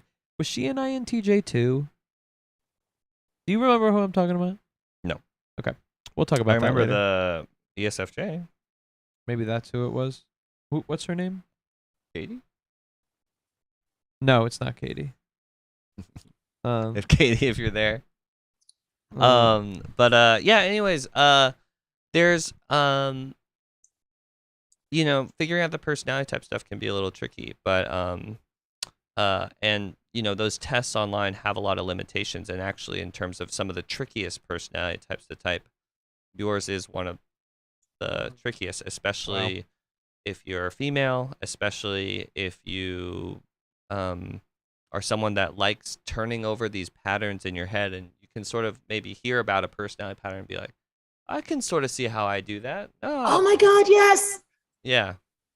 And sort of running with it.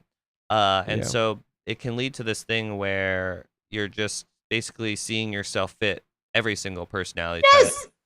And that can be really, really hard. So this was, if this was like a coaching session or typing session or like whatever, like I would usually be taking a lot more time to do it, to really confirm it over and over and over and over again. But from what I saw in the 30 minutes or whatever that was, that I actually think that you might be a hard to type INTJ. Yeah. I'll definitely check out your channel and maybe Discord. But thank you so much. Yeah, of course. It was nice meeting you. It was super nice meeting you too. Bye. Bye-bye. Speaking of which, I actually think that. Oh, we have a guest? Well, we actually have a guest today, guys. But in the meantime, yeah, I'm curious what everyone else thought about that thing.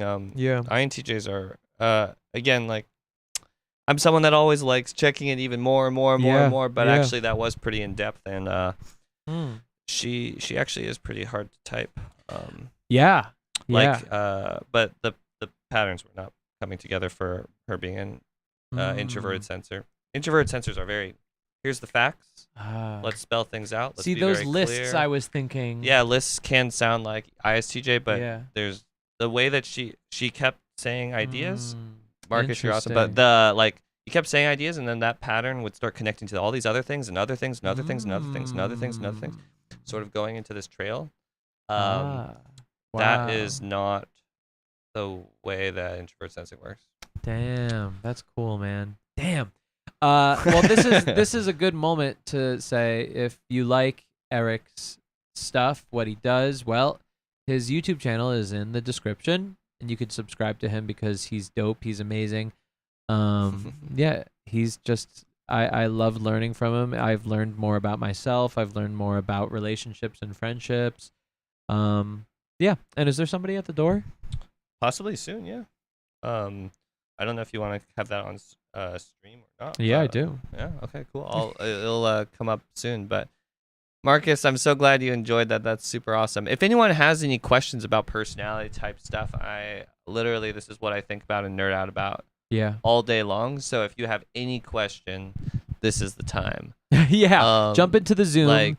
The Zoom link is in the pinned comment. I've heard it all. And every single personality type.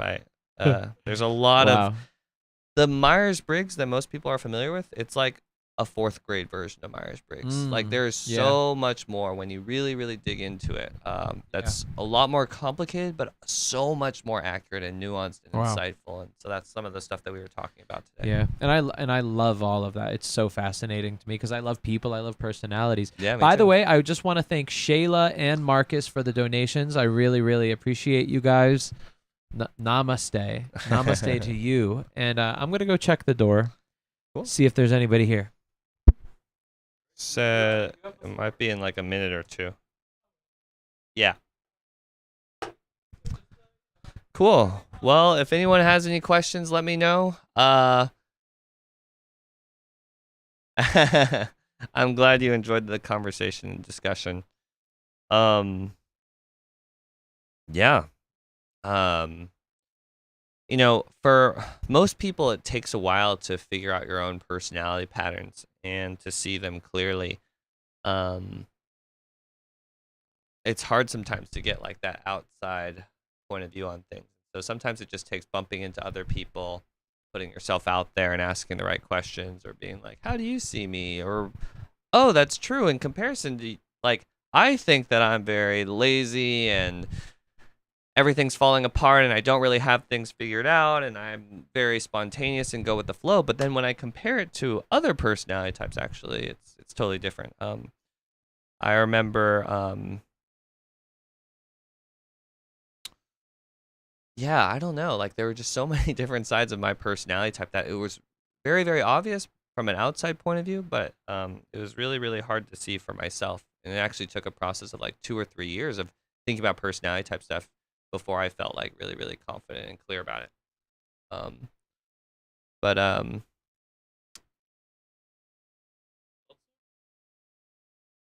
sure. But yeah, great meeting you guys. Hope you guys are enjoying. Yes, I hope you guys Personality type and chill. By the way, Danielle in the chat just said that there's a Discord after party. That is true. So if you're a member and if you click down below the video, there's going to be something that says join and you could become a member of the Betas community. The great thing about the Betas community is that you're actually in a real community. It's not just some rant Discord where a bunch of people are just like saying random shit and nobody's actually getting to know each other. This is a place where you could actually make friends with people, join a community, get to know others. Others get to know you on a personal level. And something fun that we do after each stream, and even sometimes more, is a after party where after the stream, everybody jumps into the Discord and has a group video chat. And it's super fun.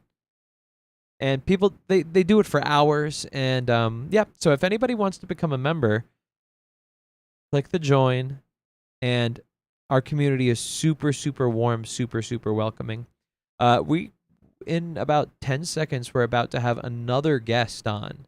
Eric made a friend because Vid Summit is like the YouTubers' kind of yearly conference. And he made a friend at Vid Summit. And he's a YouTuber. And apparently he does like Rubik's Cube stuff. And so he's going to come hang out. So that'll be fun to do that. Hello? Well, I guess they're going to come. Yeah, there's going to be another guest. Going to be another guest. I'm going to, let's see. Again, if anybody wants to jump into the Zoom, you have the opportunity to, get typed by Eric, ask me a question, whatever you want, whatever you freaking want.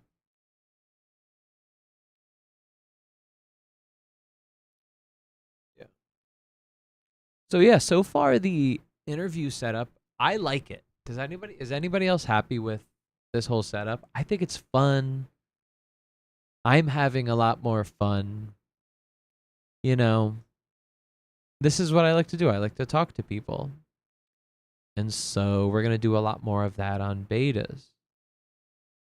Let me open up my Celta.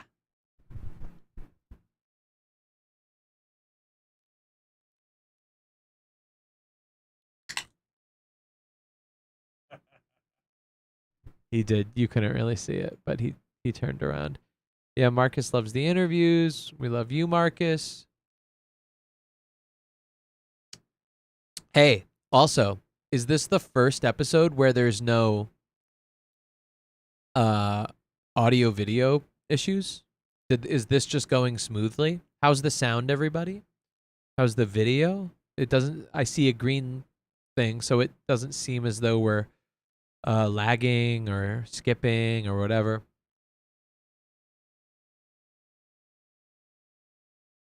So good. Spindrift lemon. Oh, baby. Baby. Grizzly said it has been great all over. Marcus says I jinxed it. I invite jinxes in my life. I like to jinx.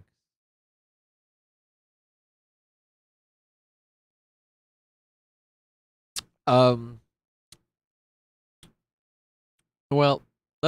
while we're waiting for the next guest, I guess I'll update you guys with things. First Date's coming back with a hard on. Classic Charm is coming back with a hard on. My reaction videos are coming back with a hard on. Oh, I have a couple questions for you. I just want to ask the audience. I am thinking about First Date, and I'm wondering if you guys would prefer every episode to have a different subject, somebody that I'm coaching differently each episode, or would you rather have me coach somebody over the long term and have 3 episodes dedicated to one person, 6 episodes dedicated to one person, 4 I don't know, whatever. Wondering if that is something you guys would prefer. I don't even need to put a poll. I'm just gonna, I'm just gonna see what you guys say about that. The other, wait, I think that was all I wanted to ask. But yeah, Classic Charm's gonna be back next week. I'm gonna try to get it out soon, but definitely next week. Videos are coming back, y'all.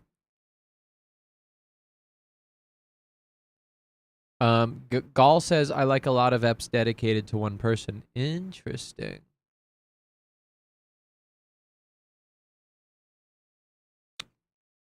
I'm going to have to do a poll eventually. Yeah, I don't know. I don't know what I'd like to do. But I'm very excited for First Date. Very excited for Classic Charm to come back. I'm going to find a way. The reason why I don't do these is because it takes a lot of work. Classic Charm usually takes the entirety of my time of an entire week, but I'm going to try to get Classic Charms out in 3 days. 1 day for researching. 1 day for filming. Kind of a half day for filming, and then a day and a half for editing.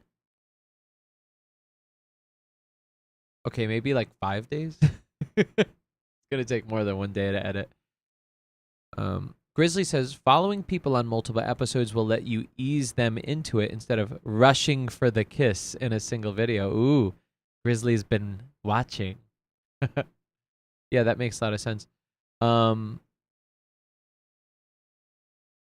Yeah. It's something I'm thinking about. I mean, again, it just goes along with what I do professionally, which is work with people over the course of a year, even.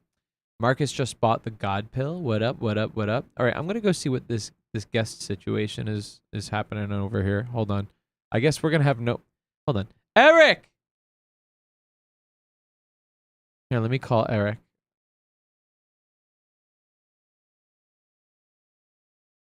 FaceTime Eric.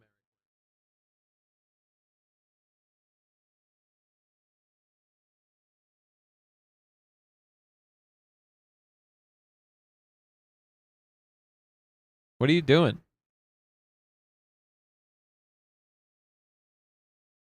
Oh, you can't find him?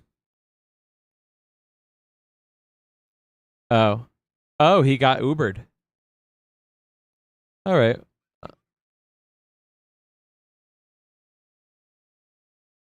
Yeah, actually, let's just do that. That'll be fine.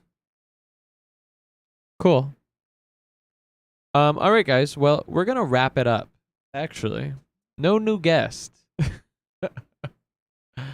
Marcus says, especially since I got the audiobook, I get Anthony's melodious tones on demand. Ooh. Ooh. Well, thank you for this. Yeah. All right, yeah, I think we're going to wrap it up. Yeah. I'm happy I'm here. We have more guests coming. I'm going to be working on more guests. If I have my buddy Justin, who's an intern. He's going to be working some guests. Alex Leva says, what are your thoughts on Models by Mark Manson? Alex, I've never read it, but literally everybody that speaks to me about the book says this book like talks about like so much of what you talk about. You guys have such similar advice and values and teachings, which is crazy because I've never read anything. The only thing I've read by him is that Fuck Yes article, which was great. And again, it parallels what I teach. Who? Yeah. Yeah. Oh, really? Oh, that's cool. I like that he knows writing is his strong suit and he sticks to it. He does a little bit of videos, but man, is he a fucking good writer. He's such a good self-help writer. It's like I'm like envious of how well he could just write one sentence and I'm like drawn in. I'm like, shit. So good. I wish I could write like that. That's awesome. My writing, I think, is more of my TESI, I think. Where it's like, I feel like it's just like, I have to get this down on paper and I just got to say it in the most efficient, most effective if he is way an possible. ENTP, he has extroverted feeling, which means he knows how to have a little splash. There you go. Sort of like push the buttons. Yes, you he's know? so good. He's so good at writing. Yeah. But then the funny thing is then when I see him on video, he's like, he's just flat, and I'm like, well, I this think is he's a logical guy. Yeah, that's wild. But yeah, everything. So I'm a big Mark Manson fan from afar. I haven't read his books, but literally everybody compares me to him. That's so interesting. Yeah. In terms of values, teachings, that type of stuff. Yeah. Oh yeah, we got somebody. Oh, so we're not gonna finish up yet. You're reading about INTJ and it's like a punch to the gut how accurate it sounds. There you go. That's awesome. Daniela.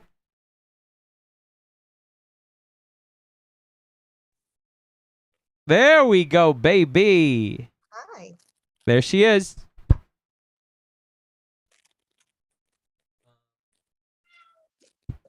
And actually, I'm going to do something for you. You could look at the Zoom for a sec.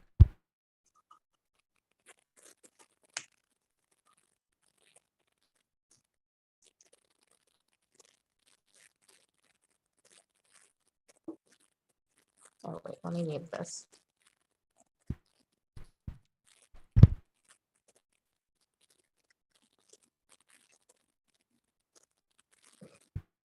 All right, if you look at the Zoom, Daniela, I think you'll be able to see us in real time. Yes.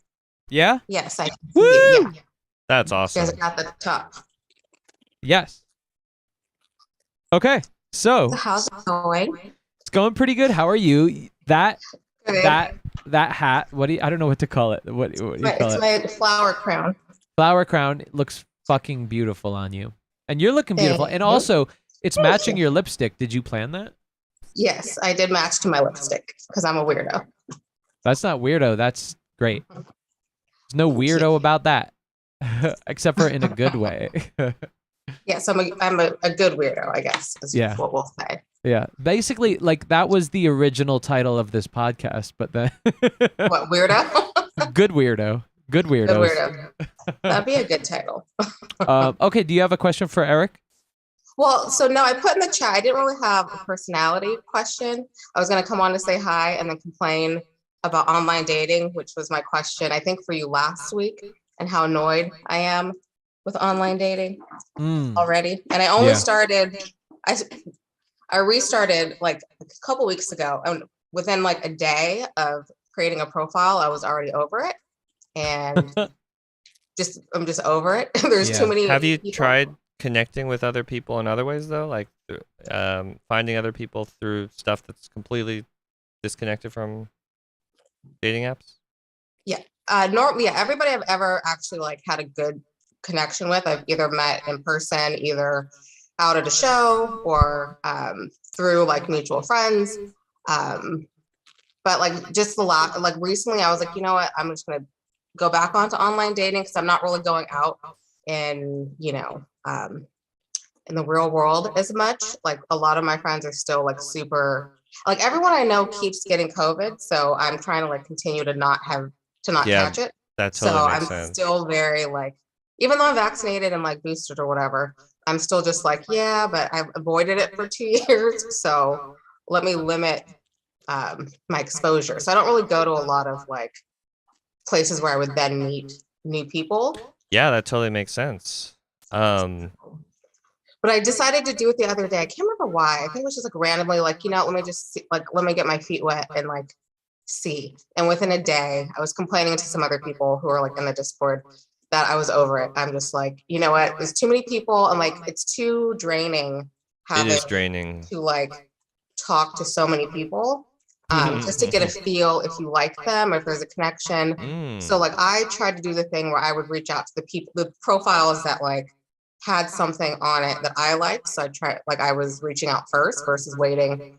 Like I was, not that I was ignoring the people who reached out to me first, but I would go to their profile later. And if they had something that I was like, oh, this is kind of cool, then maybe I would like send them a message.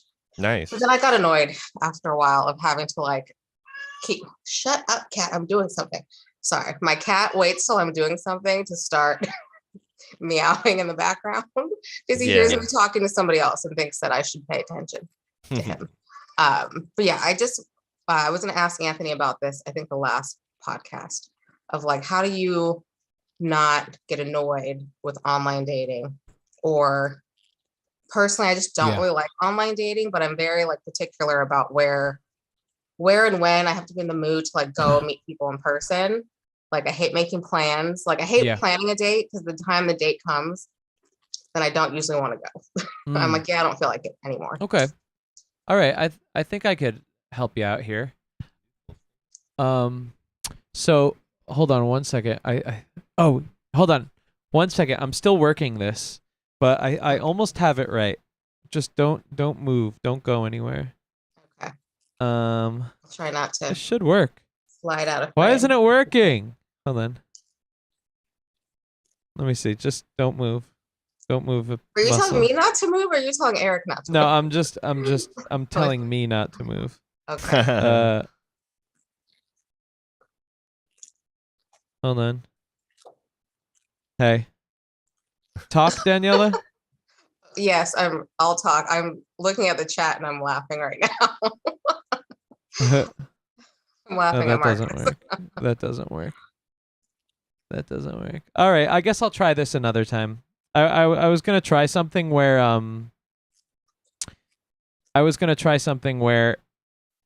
it doesn't matter. I'll try it another time. For now, we'll just do it like this. Yeah, I think that's. Yeah, we can just keep it regular. Every time I try to experiment, it doesn't work. Okay, so that was our production fiasco for the day. Anyway, okay. So the one thing about online dating is it's not ever gonna be pleasant because we're not. What's up? Oh yeah, we're not robots, and we're not products, and online dating has made us into products, and it's like looking for clothing on Zara.com or whatever like that, and that's not how connections and relationships are. And it's a very mechanical practice, and so it's never going to be like an enjoyable thing.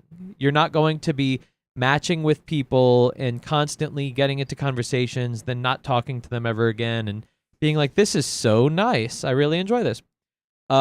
So what I had to do throughout my life is I had to train myself to just be like a soldier about online dating. I had to see it as simply a process, a machine.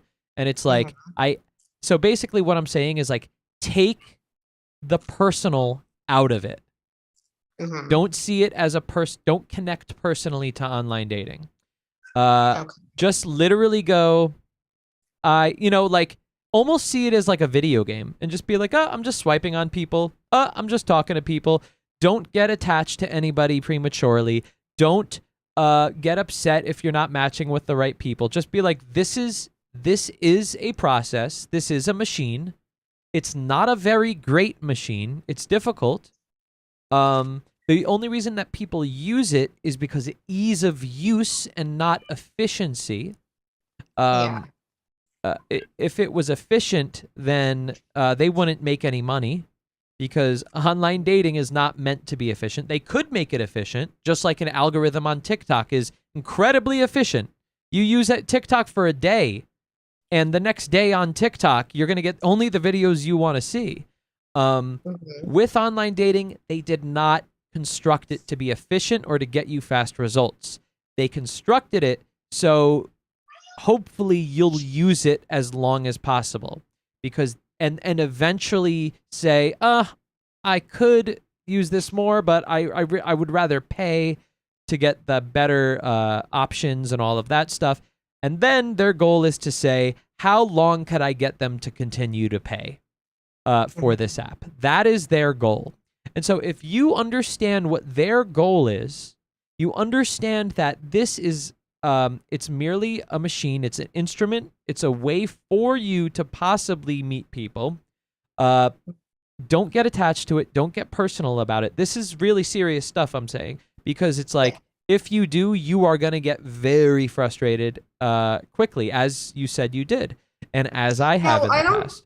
I haven't gotten attached to anyone. I just got frustrated with having to like having to talk to multiple people. It's not like I don't like talking to people, but I'm also just like over starting like new conversation. Like I just stopped responding to people, which I felt bad about. I was just like, I'm over this conversation. Like, and like go to another person. Yes. Yeah. It's more so that it's like a lot of people, maybe this happens mainly to girls and less to guys, but like literally they want to like meet up like the very like within like the first conversation. And I'm like, did you not read my profile? I watched like a lot of Dateline. Like we're not going to meet up on the first day.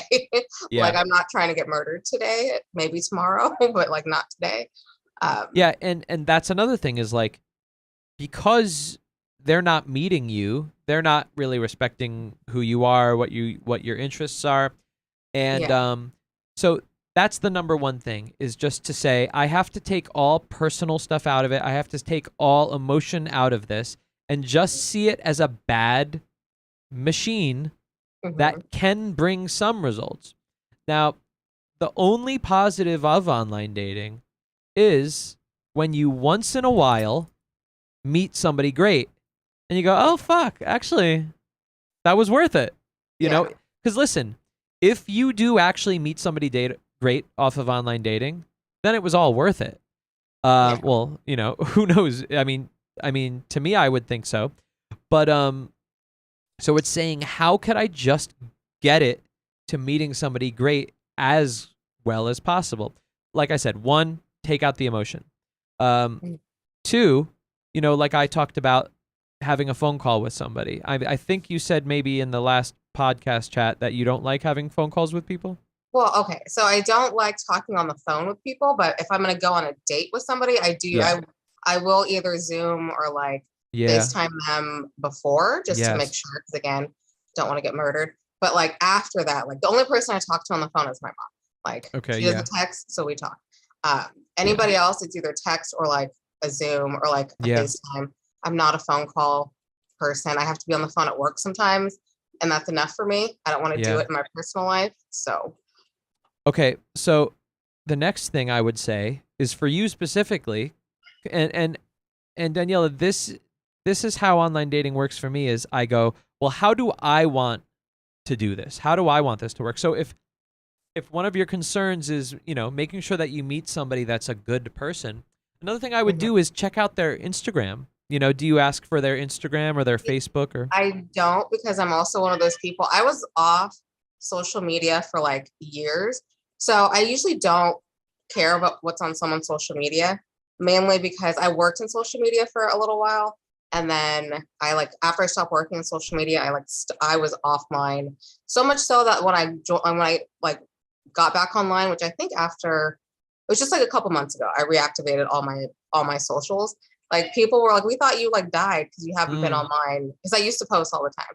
So now I don't really look at people's social media because I know that most people only put their best foot forward on Yeah. social media, and it's cultivated. It's not that Yeah. it's fake, but that's not a good representation of who most people are. Now, some people are really authentic online, and I try to be authentic. Like my feed is literally just like sports related stuff Yeah. and like random quotes and like selfies, and that's it.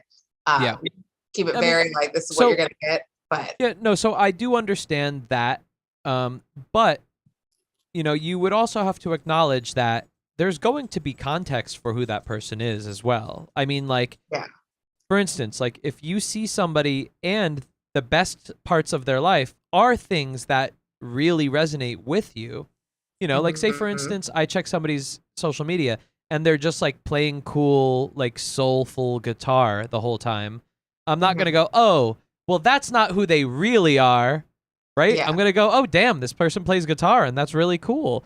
Or what if like they are family people and they're constantly, you know, every couple weeks they go hang out and have a big dinner with their family or something. Like, is that fake? Or, yeah, you know, so it's like I think you this want to is a get part good of- at looking between the lines and saying, oh, well, you know, that might not be completely authentic, but at least I could take some stuff from their profiles.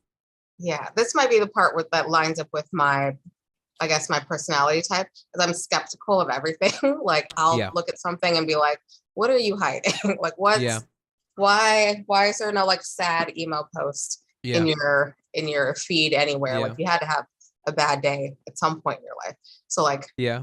I tend to be, and that's also, I know that I'm judgmental too. I think that might be why I don't look at people's profiles, because I know I'm just going to be skeptical and then Mm. think that everything that they posted on there is like fake or, you know. So I want I'm- instead of seeing posts and going, "Oh, this is who they are," or "I'm skeptical that this is who they are," rather just get an idea of who that person is. Mhm. Just be like, "Well, it could be this. It might not be, but at least it's better than having no idea whatsoever." That's You know, would true. you rather be skeptical or would you rather have zero idea who this person is? Well, see, I would rather be skeptical, if we're being honest. I Yeah, enjoy- no, but that's what I'm saying. Yeah. That's what I'm saying is I would rather you be skeptical than go, well, I'm going in completely blind. Oh yeah. Oh no. Okay, I see what you're saying. Yeah, that's what I'm trying to say. So it's like at the very least you could get a little bit of context from that person's profile. Yeah. And just start gathering things, you know, maybe start asking them questions on the phone call or the FaceTime and maybe seeing if that lines up with their profile, seeing if that lines up with their dating profile in their photos. Another thing is during the FaceTime or initial phone call, he wants to come up here. Hold on. Luigi needs to jump up on the couch. Luigi Go for wants it, to bud. give me some advice. Yeah, Luigi, what do you have to say for Luigi's yourself? like, I can help. So during that phone call, I would want you to be you know, a little investigative detective. Start asking a lot of questions. Start seeing if you are skeptical. Say, okay, well, I know I'm skeptical, so how can I find ways to work with that? Maybe Mhm. I could start asking them a lot of questions, seeing if things line up. What if they Mhm. say, "Oh, well, I'm really family oriented," and I say, "Oh, when's the last time you saw your family?" "Oh, 6 months ago." And then Yeah. Then you know, so like start asking more questions. The reason for the phone call or the FaceTime before you meet somebody is so you could get all that out of the way. Because what I always talk about is like I think first dates suck because it's all Yeah. logistics. It's all getting Yeah. to know the person. I don't want to get to know the person. I want to know the person. Well, yeah, I want to know who they are before I decide if I want to go on a date. with them. Exactly. Like, exactly. I want to find out on the date that I don't want to be here. Yes, yes. So what I'm saying is use the first phone call as your investigation, as you going, let me figure it all out. I want to ask them as many questions as I can. Obviously, I'm still going to be skeptical. I haven't met them. I don't know them. You don't really know a person until you know them a while. And that's dating. You know, you Yeah. can't know somebody until you know them for a little while, but at least you could do your best beforehand. And like I said, try to leverage online dating for yourself rather than kind of just being at mercy of what the app does for you. Because what the app wants you to do is not have good dates. What the app wants you to do is have mediocre dates that keep you hanging on, maybe have an okay date once every month or every 2 months to make you go, oh, okay, well, maybe there's something to this. That's what the app wants. But what you want to do is take back the power by saying, nope, I am going to really vet all of these people before I even meet them. So I know that when I do meet them on a first date, it's going to be a lot better. I'm going to be a lot better off knowing who they are as opposed to just randomly meeting with a stranger. And so, like, Daniela, what I want you to focus on is that investigation, is that vetting. Now, again, remember the first point. Online dating sucks, and Yes. you have to detach from the success of it, detach from any expectations you previously might have had from it. Most people go on online dating, they match with somebody, they go, wow, I matched with somebody, that's great. And then they go, oh, well, I'm talking to them and they're not responding. What the hell's going on? Or, oh, now I have their phone number and I'm going to texting them there. Why aren't they responding? I don't, or whatever it may be that the disappointment comes. All of those steps, literally see it as just a process, as a machine. Yeah. Depersonalize the Thankfully, I whole don't have process. that problem. My problem is too Okay. many conversations going, and then I'm like, okay, I don't care. And then Too many conversations going in and I don't care. Okay. yeah, So- it's like I mean, it could be just me talking to too many people at the same Yeah. time that then I'm like, you know what? This is draining. Like all of them, like I lump them all together. I'm like, now Yeah. I'm over all of this. And So that's the issue that women have. Because Yeah. women are the ones that are getting messaged. Men are the ones that are messaging and hoping for a response. So in that way, again, down to the vetting process. Saying, so instead of just going, it's a conversation, like, Mhm. are you letting the man lead? In other words, like, are you at the mercy of what he wants to do with you? Or are you going, hey, let me see your profile. Hey, let me ask you these questions. Let me get on a phone call with you. Let me ask you these questions. The conversations I enjoyed are the ones that I initiated. Like I would go through, like whoever I matched with, like I would go through their profile, and usually the people that I reached out to were the ones I would start having more conversations with, because there's something about their profile that I like. Like one guy was at Comic-Con, somebody else is like a huge like Star Wars fan, like I am. So I'm Yeah. like, oh, like these are things I like. And so I would message those people. Yeah. I kind of ignored anybody who messaged me first, that if I kind of try to look at the profiles that I liked and like reached out to people. But then I ran into like having like 10 conversations and like started and going in like one day. And I was like, you know what, I don't want to do this. I don't want to do this. Well, okay, slow down. Focus on one person at a time, or maybe just two people at a time, Yeah. and make that a rule for yourself. Don't get Okay. overwhelmed, don't talk to too many people at once, because you're going to kind of get overwhelmed with how many people you're chatting with, Yeah. And then when that happened, I was like, yeah, I don't want to do this anymore. I'm still on the app, but I like have not checked it in like 2 weeks. Yeah. I was I like, forget I recommend doing that. Being more of a detective, slowing down the rate of conversation with different people, and just trying to figure out a couple people at a time. And that might be more enjoyable for you. Okay. Maybe I'll give it like another week, and then I'll give you an update on it. Give it another week and give me an update. Yeah, I'll give that's you a an good update. idea. Okay. Yeah. And again, looking fucking fly as hell, Thank my you. dude. I'm loving. Okay. I don't know where you get all of your amazing hats and crowns and It's things, It's a but secret. is there a top store? There's a secret store in LA. There's a secret crown store that only I go to, where I get all my stuff. Nice. Nice. All right. Well, thank you so much for chatting with me. Of course. I'll talk to you later. Have a good night. Bye. Bye. All right. Well, what's up? Grab the mic. Oh, what's up, Anthony? Oh, we're live. Hold on. Do you want to sit over there? Hold on. Yeah, we are live. Oh wow! Hi everyone.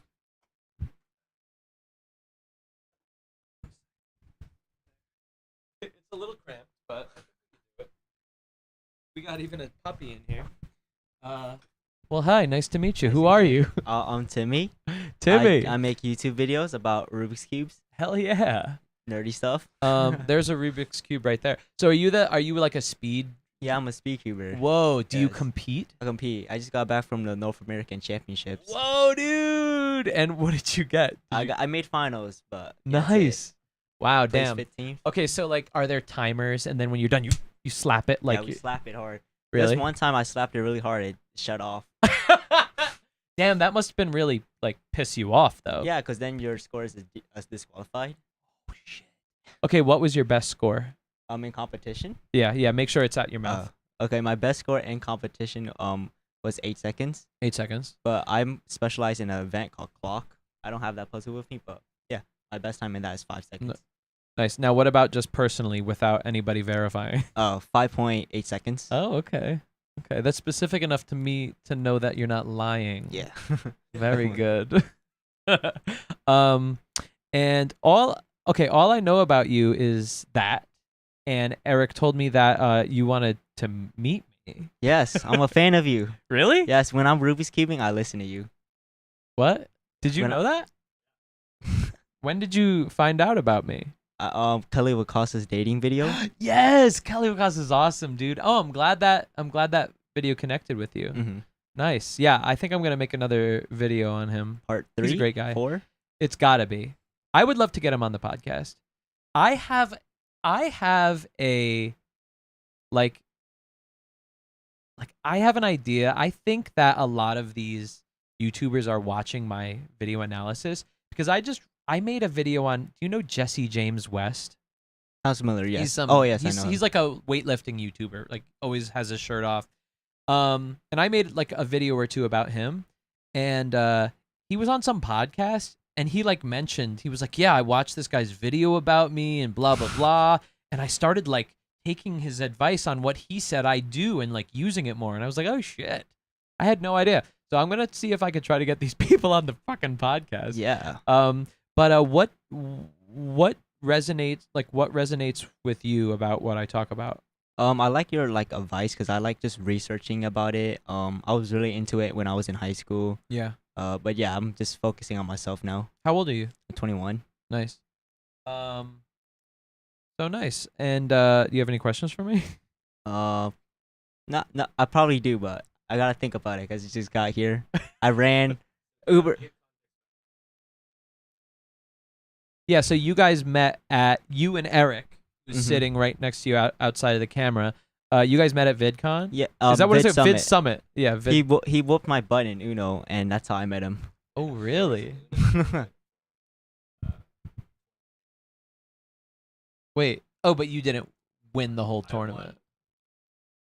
Oh, damn, that's pretty good. Okay, and then you guys how did you guys meet? On the Uno tournament, we were at the same table. And Oh, then you were he at the won. same table. Okay. And then he won.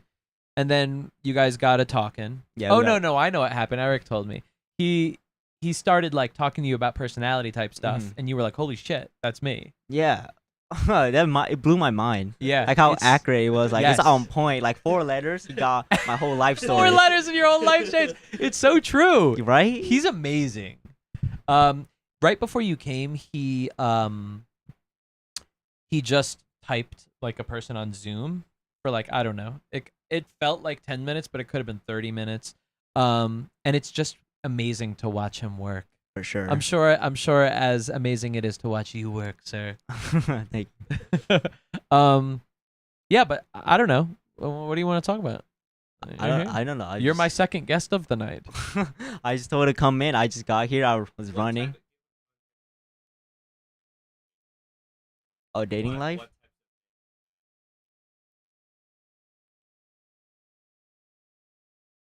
Well,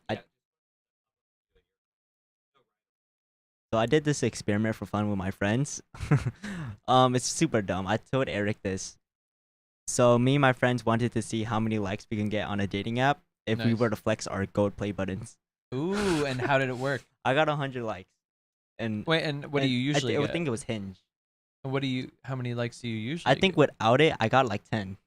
I think. Interesting. So the gold plate So is gold play button was damn something assets, interesting. baby. Yeah. You know what you are? I was just thinking about it before you said this. Really? You're an alpha male because if you notice that you have a very pronounced jaw line, you realize you're like a Chad. What? And look at your chin too, dude. And you fucking like have a gold fucking YouTube thing on YouTube. Like, what up, baby? That's alpha, No boy. one told me that. You're the first person that told me that. Yeah, but this podcast is called Betas. So like Betas. you're here Interesting. because Eric vouched for you. Really? I'm an Yes. alpha? Thank Okay. you. It's Yeah. the first time I got told that. Yeah, well, I mean, I call it like I say it. So, do you want a seltzer? Nobody drank it. I'm good. Nobody wants my seltzers. Yeah, I don't drink seltzers. What do you drink? Water? Wow. You know seltzer's water. I don't know that. Yeah, let's try to get 3 people on this fucking couch, baby. And a puppy. This is fun. How long have you been live on this podcast? For days now. You know who you know that one Twitch guy that he did the marathon? No. Oh, you don't watch Twitch. When did you start your YouTube channel? 1 year ago. About like 1 year ago. 14 months ago. And you got 1 million. How many subscribers do you have? 1.7 now. Fuck, Almost dude. 1.7. Damn. Where do you live, by the way? Tampa, Florida, the hurricane. Did you? Oh, so this was perfect for you. Right? Came perfectly. Yeah, you left Florida and went to Vid Summit, and there's a hurricane. They should. Maybe I wonder if that's maybe. Does Daryl Leaves come from Florida? Maybe he plans that. Maybe. I think he's from Florida. Okay, so now that you've been here for a couple minutes, you have me. You have like a dating coach like in front of you. You can ask any question you want. Ask me a question. So, what? How should I approach a girl? Like If yeah. if you have status, do you want to? If so, let's say someone is like has status. Do you want? I don't want to show my status. Yeah. Like that Hinge thing was a joke. Yeah. Would I? If someone asked me what I did for a job, do I Mhm. tell them I do YouTube, or do I just say like a generic job? You could say you do YouTube, but the question I have for you is, do you want to connect with somebody based on your status? No. Oh, then don't talk about status. Okay. 'Cause what if they're using me? You know, that's like a Yeah, exactly. thing. So don't talk about status. But I would bring it up. Mhm. You know, like when yes, passions. But let the job title be an afterthought. Let it be a secondary to like what Eric said is passions, what you love doing. And even if they because okay, so status I would say would be the super this is fun, by the way, if you look. This is great. This is great. Wait, females are watching this podcast? There's women watching you right I thought it now. was usually guys that watch this though. No. Your We channel. got 50-50, baby. There's I how got many- a 50-50 demographic. How many people are watching? I don't know. I really don't Oh, yeah. that's cool. know. 3 people on the couch and not one looking at the chat. Somebody says we're going late tonight, baby. Where do they live? Where are these people from? You know, I don't know. All Oh. over the country, I assume. But back to it is, talking about your status is a superficial way of superficial idea of who you are. So like, this is what I talk about in my book. I talk about purpose Mhm. and what people like. You know, have you gotten into like red pill stuff on the internet at all? Andrew Tate, learning from any of people like that? Yeah, I hear him talk. Okay, so so Can't escape him. well, he talks a lot about superficial things like assets, like having a car, being rich, having a lot of followers, stuff like that. Now, see, that's a superficial way of looking at a sense of purpose. But what people are actually attracted to is purpose. Assets and status are generally just an okay barometer, a rough barometer to see if you have purpose. Okay, so the reason why is what if I bought, just theoretically, what if I just bought 1 million subscribers on YouTube? yes, I would get my channel taken down and whatever. But what if I did that and then I told people I have 1 million subscribers, and then they found out that I bought the subscribers? Would they be into that? No. Why? Because it has nothing to fucking do with me, right? So, but then if you go, well, I really like this thing, and just this thing became my lifestyle. It's my passion. Let me tell you why I love it. Let me tell you all of the intricacies of why I personally enjoy this and why it's so special to me. And I just started making videos about it, and people just started really connecting with it. A lot of people really quickly. And I have this community that I could talk to, often about this.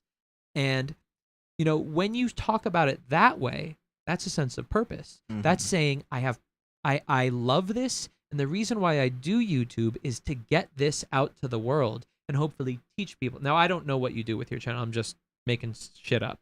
But I'm giving you an example of what purpose means versus the superficial idea of status.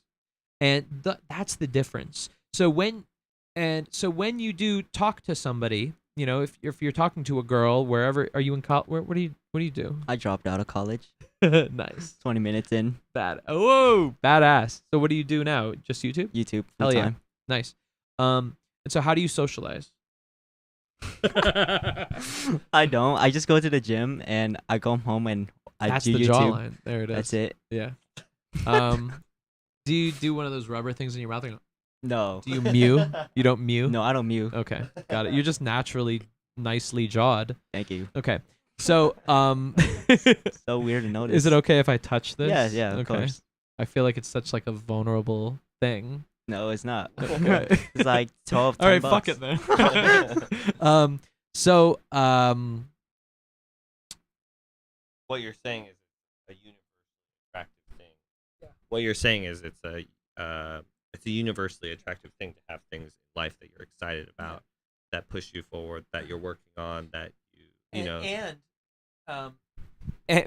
And that, yeah. So basically, what Eric said, and purpose. A big part of purpose is saying giving value to others, Mhm. to the world, to a few people, whatever that is, that fulfills you. So if part of your YouTube channel is, you tell me, does the YouTube channel fulfill you by being able to give value in some way? Yes. Can you tell me about that? Giving value by telling my stories about my journey on solving the cube, making people laugh, Yeah. making artwork out of Rubik's cubes, Mm. and yeah, that's building a community and lifestyle around the cube. Yes, that's purpose. Okay. And so just being passionate about something is one thing, and that could be mildly attractive, but it's purpose that really gets somebody fucking going about it. Okay.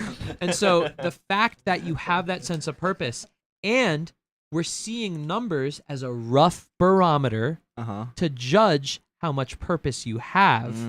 And so when people talk about followers or status or something like that, again, rough barometer, rough thermometer, whatever ometer you want to use, right? It's a rough way of seeing how much purpose you have, but it's not how to identify purpose. Because like I said, I could just buy followers, Yeah, right? true. Or what about money? It's like, well, what if I was a trust fund kid? I never did anything to make the money. I sit home all day doing nothing, feeling sorry for myself. And maybe I just buy things just because it makes me feel better. Like, do you think somebody would find that attractive? No, but what if you have a lot of money because your sense of purpose is bringing such value to people that people will say, you've given me such value. I want to give you shit back monetarily. And so that's why, again, when somebody sees how much money you have, in their brain, they're going naturally, oh, this probably means that they have value to give to the world because of something that they care about. Mm-hmm. And so I always want you to think about it in a little deeper way than that, because yeah, you're going to get a lot of people that are clout chasing, baby. True. Okay? They're going to say, Yes. give me some of that Rubik's money. Did Rubik's Cube, You see that he just that with one hand while you're talking. I think somebody said that in the chat. I was, Oh no. But that's wild. oh, So- it wasn't even. It wasn't even in the frame. All right, Harold, hold on. Let's, you're here. So Danielle K. Did he just do that with one hand? there we go. What if that was out of context, All right, here we go. Eric, you want to take the mic? Actually, no, fuck it. Here, do it with the mic. With one hand? Yeah, make sure it's up. Yeah, Is it upward. up? Let me know if it's not up, and then. Yeah, I it's will. in frame, yeah. Dude, I get so many of those Rubik's Cube jokes with the one hand, with the how fast your fingers. can move. Oh, yeah. Whoa. Oof. Ooh, this is a hard one. It is a hard one. I just messed it up. No. No. See, one-hander, baby. There we go. Damn. Look at his Oh, God, messed the it up, messed it dexterity. up. See, that's another attractive part, the dexterity of your fingers. Purpose and What? dexterity. Yeah, purpose and dexterity. Well, health. Health is the third key to and so that dexterity is part of your health, sir, and your and your presence. Why is this so hot to watch? Why is this so What? hot to watch? See? I get those comments sometimes too, on my accounts. Okay, but seriously, how are you meeting people? How are you meeting women? I'm not meeting women. How do you want to meet women? I don't know. Do you, That's a good okay, question. let me ask you this. How often do you go to Rubik's Cube events or competitions? Like twice, 3 times a year. Not 3 times much, a year? because most competitions aren't near me. Okay. But that's still a good amount, I would say. Now, do you ever see anyone interesting at these places? Cute girls, anyone? Anyone? What about interesting people that you could connect with? Females? No, guys. Yeah, I have a lot of guy friends. Yeah. Did those guy friends have any girlfriends? No. Do those guy friends have girlfriends? No. They don't have girlfriends? No. As in, like, they're not in relationships? No. None of these people are in relationships? No, but some of them are, but like, look, if you look on the top Rubik's Cubers, like, they don't have girlfriends. Is it because they're Rubik's cubing all the time? Yeah, all they do is keep 24/7. My thing, I don't keep 24/7. Yeah. I make content 24/7. Yeah. And it work out. That's it. Okay, so what you want to do is Wait, what if I plug my Instagram and see how many people message me? yeah, let's do that. My Instagram is Soup Timmy, SOUP. Can Wait, you that's how it's can you supposed- put that in the chat? SOUP, Yeah. Can you put that in the chat? Timmy. Eric? At I'm gonna hear my phone vibrate in 2 seconds. Boom, boom, boom, boom. or not? Oh my goodness, who, I gotta. who knows? Anyway, yeah. DM him, baby. DM him, baby. Now, let's see how many messages we can get him to have. Oh my. Okay, so what you want to do as a young person, especially, now you already have a passion, you already have a purpose, which is great, but you want to figure out how you could turn that into finding communities or tribes that serve you. So going to competitions is one thing, and you've made friends in that way, and that's good, and keep doing that. But also, like, if you're looking to date people and people that you want to date are not at the places that you're already going, well, then it's time to get creative and say, well, like, how else could I find people that match my interests? And it doesn't even have to be Rubik's Cube. For instance, Vid Summit. I mean, that's another thing you went to. There's other things that you could go to where you could keep exploring and finding places where you go, oh, actually, I like a lot of people here. Like, for instance, I had a client that I was working with. I've actually been working with him for a long time. And he took a lot of exploration because he was in school to be a doctor all his life. And then after that, he just was a doctor all his life. So when he met me at 30, he literally had no real social life. And he didn't know where to start. He didn't know where to look. And what most people do is they just go to a bar because that's a general place. But that's not good for people that don't really care about going to a bar because it's just a wide swath of different types of people that you could be meeting. which is not good for you or for me or for him. We want to meet people that are specifically made for us. And the way that we do that is by finding events or places or whatever where there are the right people for us. Now, if you're going to Rubik's Cube competitions and there's no women there, that's okay. But, another thing is, like, you have a passion for making videos, like, you're able to collab with other YouTubers like you're doing now. Like say, for instance, you lived here in LA and then you connected with me and then we started hanging out. And then I started introducing you to some women. And then you'd be like, oh, shit. Anthony I didn't even have to approach these people. They literally just came to me because I'm friends with Anthony. That's the headspace I want you to get in. Mm-hmm. Approaching, that's more of just like a video game. It's just like, well, let me see how hard I can make this, and then I'm going to I'm going to turn it to level 10, and then I'm just going to really try to do this, and I'm going to crash and burn, and maybe I'll win once. That's just not an efficient process for meeting people. It could be a fun process if you enjoy that, as some people do, but some people also don't. I personally don't enjoy going to places and just approaching women to meet them. I would much rather just have a friend be like, hey, here's Stacy. She's really hot and cool, and she likes the same stuff that you like. And I'd be like, whoa, that's cool. So I figure out how could I do that shit. And it's once again, getting creative and exploring because you're young and you don't fully know yourself yet. And you also don't fully know the scope of your interests. So saying like, where can YouTube take me? Where could Rubik's Cubing take me? Where could other things that are parallel to that take me? And saying, well, now let me go to those places and explore. And it's a lot of testing. So once again, going back to the client that I have and how he, had no social life until he was 30 and then him just getting started, for a year was him exploring and going, well, I actually thought I liked going to this, I liked going to improv classes, but actually I don't really like the people at improv classes. I thought I liked going to these things here, but I don't connect with the people there.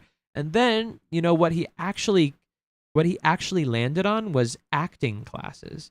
And he loves acting. He didn't realize it. He tried it out. He loves it. And he also loves the people that are in acting classes. And it's weirdly for him very different than improv class. It's just a different kind of person. And he just loves the type of people he meets at acting class. And so he's been connecting and building social circles with the people that he meets there. Because if you meet one cool person and that person has friends, then you're in that social circle. You meet another cool person and that person has friends, you're in that social circle. And if you are a good friend, well, then you get deeper into that social circle and you meet really cool people and cute girls that are also cool and like you. And again, they're tailored to like you because you are going to places that match your interests. So if you meet Johnny and Johnny knows Sally, Sally's likely going to have some sort of connection to you because, well, Johnny's at this event that you're at. And who else is going to this event? Not a lot of people know about this thing. And so that's the way you want to think about this rather than going, well, like, how do I approach this girl on the street because a pickup artist is telling me to do that, which is just like the fucking least efficient way to meet people. Mm-hmm. But again, if you like video games and you like real life video games, maybe that's for you. But real life video games and regular video games, big difference too. That's another, like, why are some people like obsessed with business? Because that's their real life video game. It's all what you like to do. But in terms of socializing, it's about getting specific about what communities you're finding and saying, well, this one brings the best return on my investment for me. And that's how I want you to think about that. Cool. Got you. You have any ideas for like what other types of communities or events you might want to join in Tampa? Tampa, probably ice skating. Oh, damn, you ice skate? No, but why? To. Really? I- That's great. Mhm. And a lot of girls ice skate. Exactly. Perfect combo. Yeah, there's one member who might be watching right now, Raul, and he recently got into dancing. I think it was like swing dancing. And in the Discord, because, you know, they all hang out in the Discord and talk, he posts like videos of him swing dancing. And he's like going on dates with people that are in his classes and stuff like that. And he had no idea he loved dancing. And so it all has to do with exploring. Cool? Mhm, Ice got you. skating, dude. Next time I talk to you, I want to hear that you're in an ice skating class. Okay? Hopefully, I'll Yeah. have time. And I want to see the spandex with like cool, beautiful designs. What's that? That's like in the Olympics. Oh, those. Yeah. Oh, professional. Will you lift somebody up? Or somebody would lift you up. Yeah. Yeah.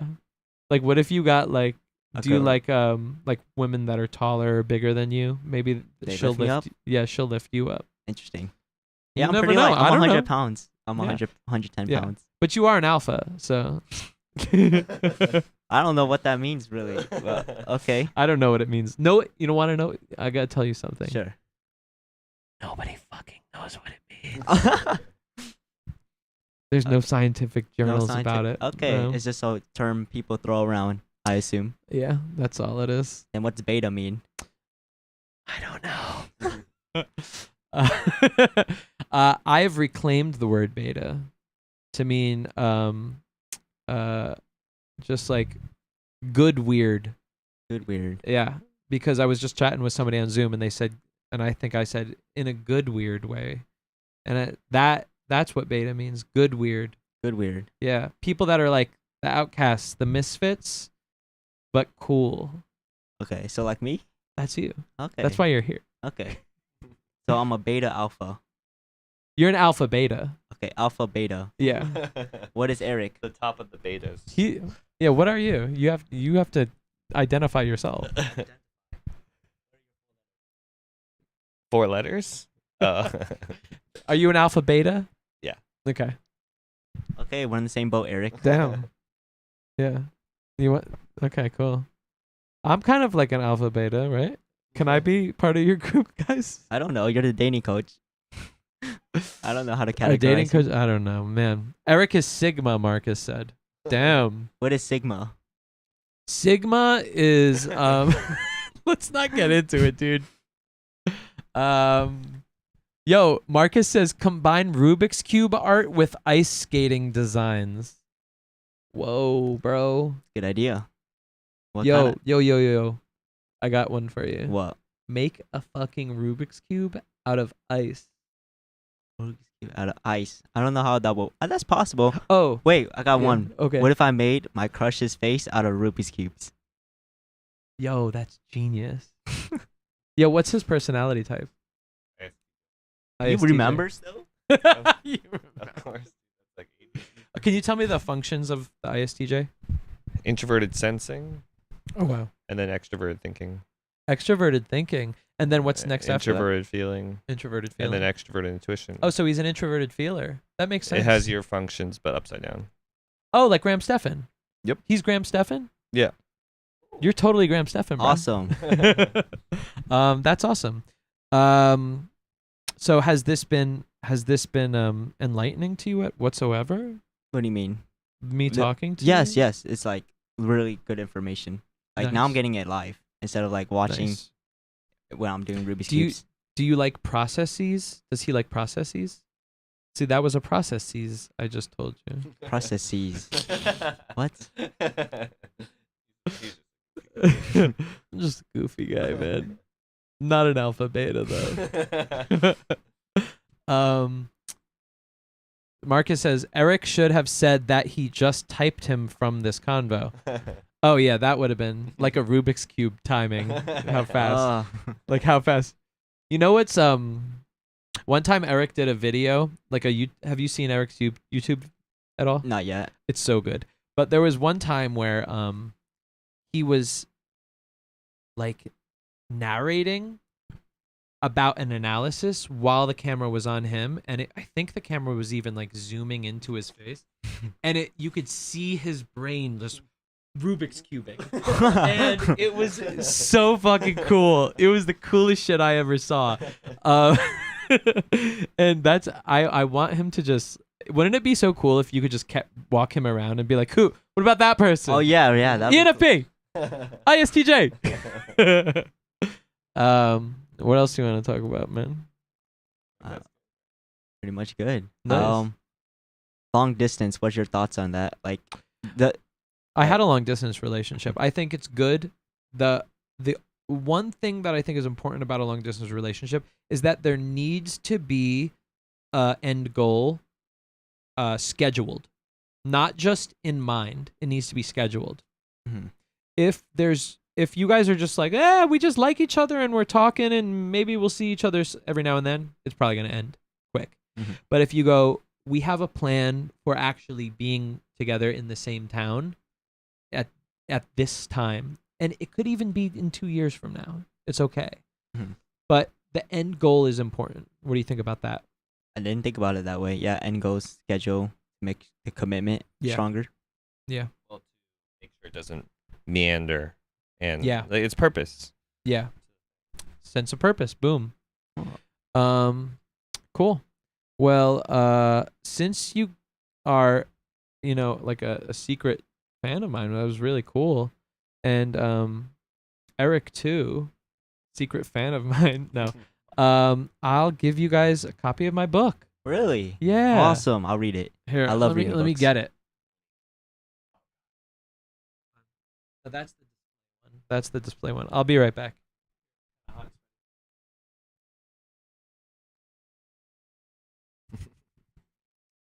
Daniela, what's your personality type? He's gonna do a deep dive right now.